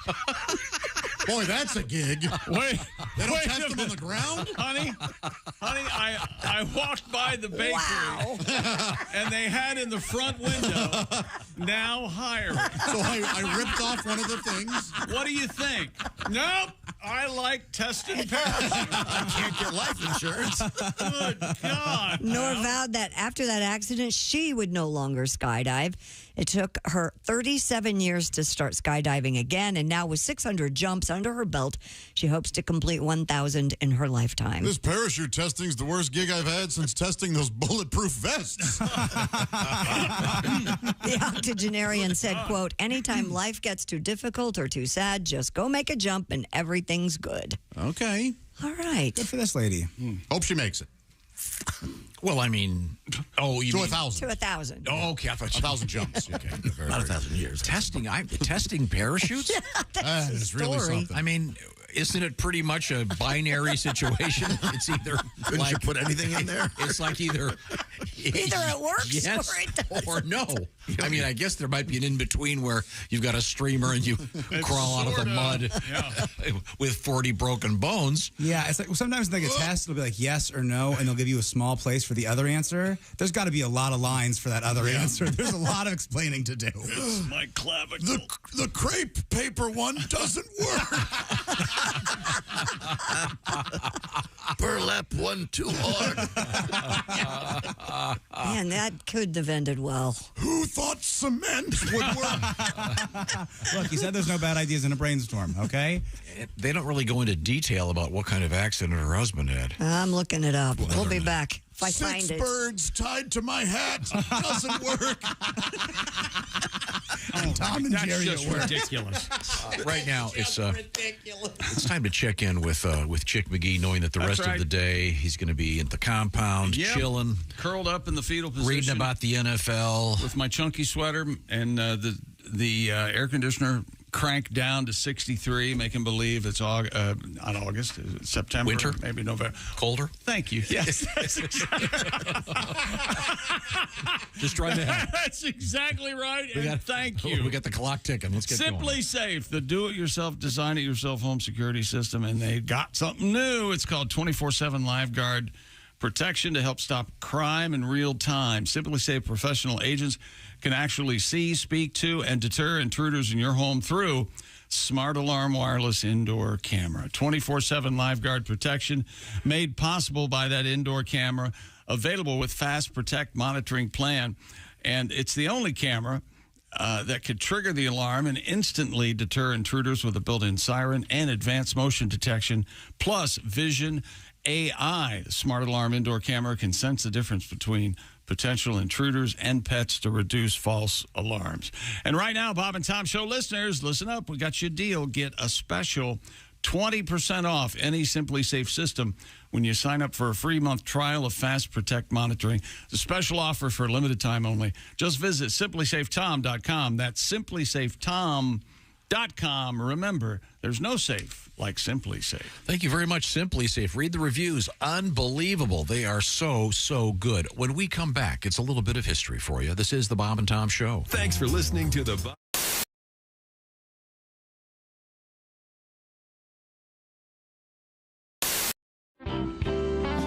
This is the Bob and Tom Show. Hello. And we've had a wonderful morning because we have a terrific guest in the studio. He's sitting next to Kristi Lee. It's a veteran of many years with a guitar. A guy who... I thought you were going to say bottle. I can't... Pat, I tried. Well, this is why I get the reputation of being the dick in the show, but no, I'm trying to do something nice. No, you are the dick on the show. Oh, yeah. Who put the dick on the show? I blamed it all on me. See, this is... I'm not going to say anything until I'm introduced. Oh, I'm sorry. It's Pat Daly is here with us. Thank Pat. you. Good morning, everybody. Nice to see you. Hi, Pat. Now, Pat, good to see you. You do an annual residency, if you will, at Sloppy Joe's. That's the place that does the famous Hemingway lookalike contest every year. Yeah. And you could actually... And you win every year, You could certainly place in that. They've been after me for a lot of years to do that. And now I say I'm too old. He shot himself last year. Oh, yeah. All right. Uh-huh. Let me play a song for you. Okay. Please. Ohio is having a blizzard. Missouri is having a flood. Oh, I can't read the paper. It's too small. Must be the martinis. Okay. Where's that music stand? Would you like chicks Okay, here we readers? go. You want my cheaters? Okay, let me start over. Okay, Ohio is having a blizzard. Missouri is having a flood. Most of the South is having a drought. And Malibu's having a slide in the mud. San Francisco is having an earthquake. They say she won't last through the year. The whole country is reeling in recession, and I'm having one more beer. Oh, I'm having one more cold one till the news and the blues disappear. The world's on the brink. There's time for a drink, and I'm having one more beer. Oh, yes. My sister is having a breakdown. My son is having a toke. My dad is having his old emphysema, and I feel like having a smoke. My buddy is having a sexual crisis.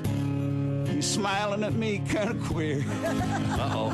My secretary is having her pregnancy test, and I'm having one more beer. I'm having one more cold one till it all hits the wall and disappears. My wife's having fitsin' and cat's having kitsin', and I'm having one more beer. My daughter is having her nose pierced. My mom is having her butt tattooed. My brother is having an affair with my wife. Uh-oh. Guess who's the one getting screwed?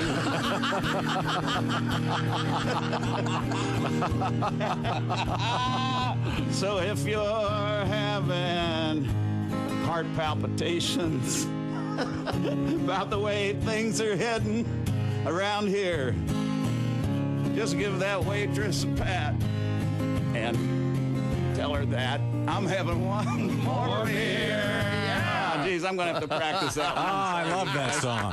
I couldn't read my words. That's all right. I don't know why. I got to get them up this close now. Stick around. This is the Bob and Tom Show.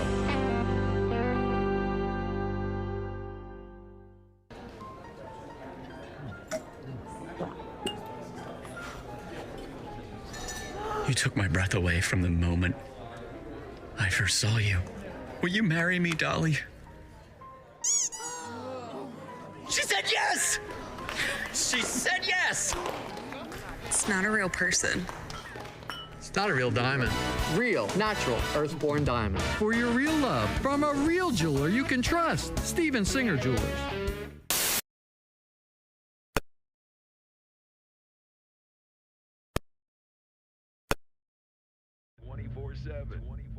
Does a male chicken have exterior genitalia? Yeah, and they are. Are they? Oh, it's amazing. Rooster? Yeah. No? Yeah, Are they strictly a one-pecker they're- bird? No, it's under I their- hope so. Well, the it's one in under the their face, I neck. mean. It's under their neck, yeah. I'm a therapist. It is not under their neck. Well, they're peckers on their face. I thought. Are they a one? They don't have an exterior? I should have asked the doctor. I'm sorry. Yeah, it's all interior. Yeah, it's under their left wing. But that information. Well, smart guy, where is it? know. Do male chickens have a... They're called roosters. Even chickens do it doggy style, I believe. Yeah. I think everyone does except for humans. Right. Yeah. They're not in the missionary position. We do it face to face to cause guilt. Is that what it is? And if that's not on the quotes page by 10, I'm leaving. I see. Look at me! Turn around and look at me! Look at me! Don't shut your eyes. You look at me. Hey! This is me. This is not someone else. No, it's not. You're thinking it was someone else. No, sir. We're speaking with Mike Armstrong, comedian, former cop in Kentucky. We're not going to say exactly where you were, cop. We were walking around downtown. In uniform? Yeah, this guy's laying on the sidewalk. He's laying there going, and I'm like, shut up, you drunk fool. And I got him over to the hood of the car, and this woman walks up, and she goes, excuse me, officer, you might just want to let him lay there. He just jumped from the 10th floor. Oh, my God. My wife's like, what'd you do now? You're on TV again. What'd you do? You're on. This officer, Mike Armstrong, made matters worse on Thursday night. See By why I don't drink? Yeah, the guy, but he sued me. He sued you? Yeah, How are you supposed to know he's not a drunk? Yeah, that's what I said. Hi, this is Mike. Stay inside and have fun. Are you done? I could go on. Welcome back to the Bob and Tom Show. Kristi Lee at the news desk. Hi. There's Pat Godwin. Hey, chick. There's Willie Griswold. Dude. Josh Arnold with the I Hate Steven Singer sidekick. Chick, how the heck are you? I'm all right. I just had a donut. I've never been happy. Nice. What kind? What kind of donut? Cream filled. Oh. Was it cream or custard? Both. Oh. There's Ace Cosby. Hey. I'm Chick McGee, and here's Tom. That must have been bursting at the seams. Oh, yeah. Just thinking about that. You had that story, Kristi, about being a guest at someone's house. Yes. I'll ask you this, Josh, because you seem to be the one that's most amenable to having guests at your home. So let's just say I'm over at your house for the week and I don't live in town anymore. I'd love that, yeah. Okay. And I sit down at the television set. Mm-hmm. Do I get to choose what I watch? Yeah. Sure. So you say to me, hey, there's the hockey game on that I want to watch. I go, I don't know. I think I'd rather watch, this. Wait a minute. Whose house is it? It's Josh's. Now, at my house, though, the guest room does have a TV. Man. So would you send me into the guest room to watch my show so you could watch your hockey game? Do you have a big screen TV? Yeah. I'd probably go, oh, yeah, cool, man, have at it. And I would go watch the hockey game either in my room or in the guest room. Yeah. I see. Okay. Goodness gracious. How many TVs do you have? I have 3. Wow. Wow. So I don't know if that's a lot. Yeah. Those are rookie numbers. I got How many? 40. My house looks like a Buffalo Wild 40? Wings. Yeah, it's Okay, cool. yeah. How many you have, Chick? Well, 1, 2, 3, 4, 5. 5. Okay. 3 in one room. But it's kind of a bar setting. Right. Do you set them all? Are they automatically on the same channel? No. He's just watching 3 different episodes of Doogie Howser at the same time. Don't you criticize Neil Patrick Harris. No, he's got Fox News, MSNBC, and CNN all at the same time while he polishes a gun. And I mumble, I've got your fair and balance right here. I'm pretty sure that was actually a scene in the Elvis movie. I think that exact thing happened in You're Elvis. right. Yeah. Didn't he shoot out all 3 of them? Yep. Okay. Time now for today. In history.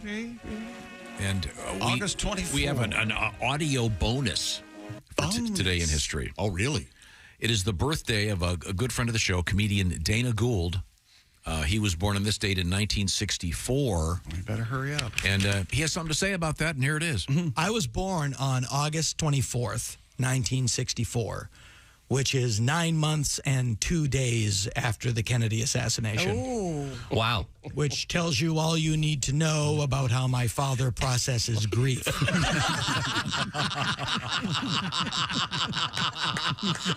And now when I see the footage of the assassination, I get nervous because I realize if he misses, I might not be here. Hurry up! He's almost at the underpass! Wow. One of many funny stories about the Kennedy assassination. Yes, indeed. You know, they lost his brain. Do you know What do you this? mean they lost his brain? By the way, Google this. Do not take my word for it. They took the brain out of his head to weigh it, and then it went away. And the theory is that someone? Yeah, exactly. Exactly. Wow. They think that the Kennedy family had it removed so it wouldn't become some sort of grisly artifact. I like to think that 10 years after the Kennedy assassination, when you were elected president, the first thing they did was they took you down into the basement of the CIA where you met a very special chimp. We're having a lot of problems with the economy. Well, the problem is the lira is sinking everything. Let me throw my poop at the wall and see what sticks. I'll come back in an hour. Dana Gould, happy birthday. That's such a classic. It's so funny. A couple other quick birthdays. Friend of the show, 1965, Reggie Miller. Reggie. 9 points in 8 seconds. 3-1. I think we should all have a day off on Reggie's birthday. Reggie was pretty good, wasn't he? You know what, Josh? He's a good guy. I think a lot of NBA analysts would agree that Reggie Miller was pretty good. Happy birthday to Rupert Grint. Do you know who Mr. Grint is? Is he Ron Weasley? Yes. I thought that was Hermione. It was something named Grint. He's or he's Grunt. he's Ron, the Harry Potter. No, I said Rupert Grunt, rather unfortunate. Oh, wait a minute. Godwin keeps us in line. No water in the bathrooms today at the Friggamall building. Wait a minute, there is water in the bathrooms. All is well. Our long national nightmare's finally over. Willie says we can't use his house to use the bathroom ever. I got all my stuff in there, Don't you even guys. think We're not going to mess with Kristi's your going to ruin my Rocket League record. Why would you do that? Yes, Josh and I Because wanted I'm to see terrible. Kristi squat in the front yard here at the Friggamall building. You guys missed it. Sorry. And the most surprising thing about today that we learned was Kristi went to McDonald's and got a plain cheeseburger and no French fries. Yeah, I felt bad about it afterwards. You should. What in the I might hell? have to go back. Am I the only one that gets a Happy Meal? I know people that do that. Yeah, you and plenty of other I like a 9-year-old Happy girls. Meal every now and No, then. it's the perfect size. For you, for sure. Yeah. Okay. What I toy would do you use? require Do you tell a boy or a girl? They don't do that anymore. Really? Thank you very much. That's about This is the Bob and Tom Show. Got something to say? Send us an email, bobandtom@bobandtom.com. This is the Bob and Tom Show.